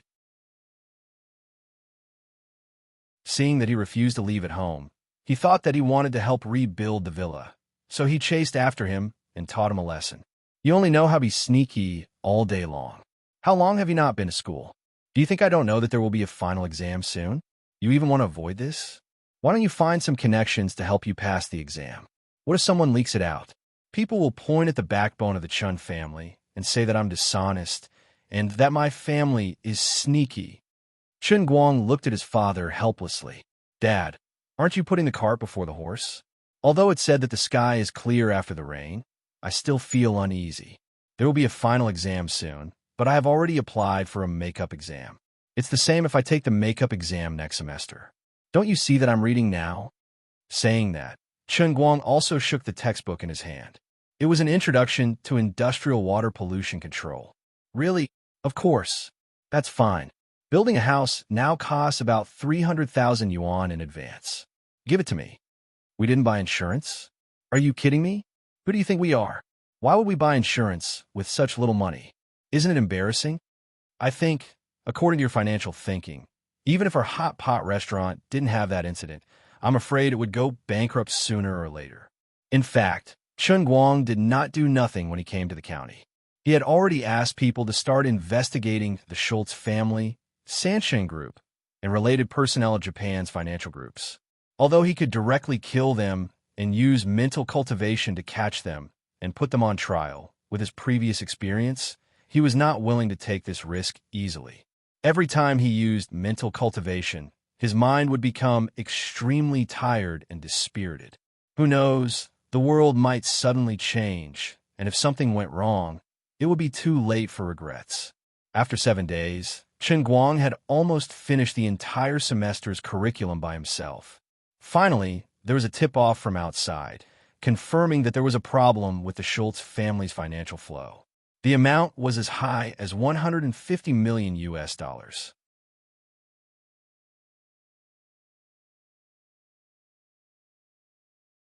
Chapter 12:16.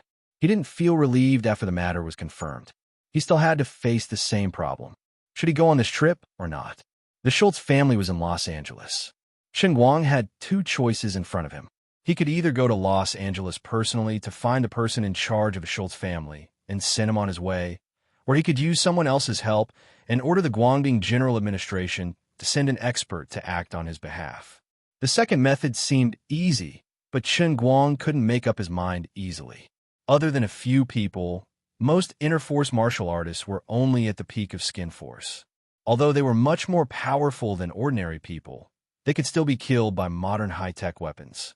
Foreign countries were not like domestic ones. No matter how big the incident was, it was still within the scope of one's own people. However, it was different on the other side of the ocean. It was not one's own territory. The Schultz family status was not to be underestimated. A slight move in one part would definitely affect the rest. Although the dark web's bounty happened in the underground world and ordinary people didn't know about it, it was no secret in the eyes of those at the top of the pyramid. Therefore, everyone in the world could guess that he had a grudge against the Schultz family. Now, in the eyes of others, he was already dead. If something happened to the Schultz family, others would think that it was most likely his subordinates who took revenge. Since Huaxia could develop special equipment that could deal with interforce martial artists, it was impossible that America, which was more technologically advanced, didn't have it. He had nothing to fear, but if other martial artists died because of him, Chen Guang wouldn't feel at ease. He was in a difficult position. He hated that he couldn't use God mode like before, and he didn't have the ability to split himself into two. In the past few days, Tingguang Group, which had not responded for a long time, finally became the target of public criticism. Women was still on the air. Hi, my God. They were also in the midst of production and would resume broadcasting next week. The huge Tingguang Group acted as if nothing had happened. They didn't comment on the rumors that Chen Guang was dead. The result was that the calmer they appeared to be, the more they revealed themselves. In the first few days, there were self-media people who clarified on the internet, saying that it was impossible for Chen Guang to die so easily. But as time passed, these voices gradually disappeared, and more people felt that Chen Guang might really be dead. More people went to Gokyo University to look for Chen Guang's classmates, just to ask about him, but no one knew anything. They all said that they hadn't heard from him for a long time. Sun Xiaoxuan, Lin Jingwei, and the others who knew the inside story would never reveal it. There were even bold reporters who directly rushed to the Tianguang Group's headquarters in Wujing and blocked the door to ask about Chen Guang's whereabouts. The employees also knew nothing about it. As for the company's senior management, they all said that they had no comment. They didn't know either. Not only that, but there were even hardcore fans of Almighty Superman who simply called the police. Even Wu Tong received quite a number of police notifications. Chen Guoli, who originally planned to renovate his house, couldn't stand the disturbance, so he simply went into hiding again. Out of sight, out of mind. In the end, Chen Guang still went out. There was no other reason. After another day passed, the Sanshin Group's capital flow was also found out. Not only that, the person in charge of the Sanshin Group was also not in the country at this time, but in Luoyang City. Chen Guang didn't need to think to know that it was very likely that after the Sanshin Group participated, they guessed that the Schultz family was most likely an accomplice. For the purpose of benefits, the Sanshin Group decided to take the initiative to rope in the Schultz family. Then, the Sanshin Group and the Japanese consortium should be preparing to completely encroach on the resources in the photocatalyst field that he had painstakingly managed to operate. As he expected, Zhuo Jingxi, who was in Prince's laboratory, received a call from the Sanshin Group and the Japanese consortium at the same time, giving quite harsh conditions for cooperation. Zhuo Jingxi rejected them without hesitation, but things didn't end there. The other party seemed to have guessed from the beginning that Zhuo Jingxi wouldn't easily agree, so they gave all kinds of hints and warnings over the phone. Since the other party had already done this, Chen Guang felt that he couldn't wait any longer. It seemed that the fusion of the two worlds wouldn't be that fast for a while. Maybe if he moved fast, he could make it back in time after a long trip. After making up his mind, he immediately went out. This time, he found an expert in disguise from the headquarters to follow him. With this disguise technique, he could save a lot of inconvenience when moving abroad. 2 days later, Chen Guang, who was disguised as a middle-aged man, appeared at the Los Angeles airport hand in hand with a very beautiful middle-aged woman. "Mr. Zhong, let's go to the hotel to rest first." The middle-aged woman put half of her body on Chen Guang and said in a very sweet voice. Chen Guang slightly struggled and pushed the woman further away. "Okay, Inu, restrain yourself. We came out for business.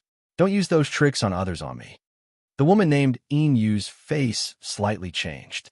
She slightly retracted her body and said embarrassedly, "I'm sorry, it's a professional habit." Chen Guang sighed. "I know. Otherwise, I would have thrown you out a long time ago." He had no choice but to bring along the eldest disciple of Moon Sunflower sect, Inyu. This Moon's Sunflower sect was a sect that mainly trained female assassins in ancient times. It was quite famous in history. Although it was now in decline, it was still one of the 27 sections. It was especially skilled in disguise, concealment, and assassination. At that time, Chen Guang had mentioned it casually.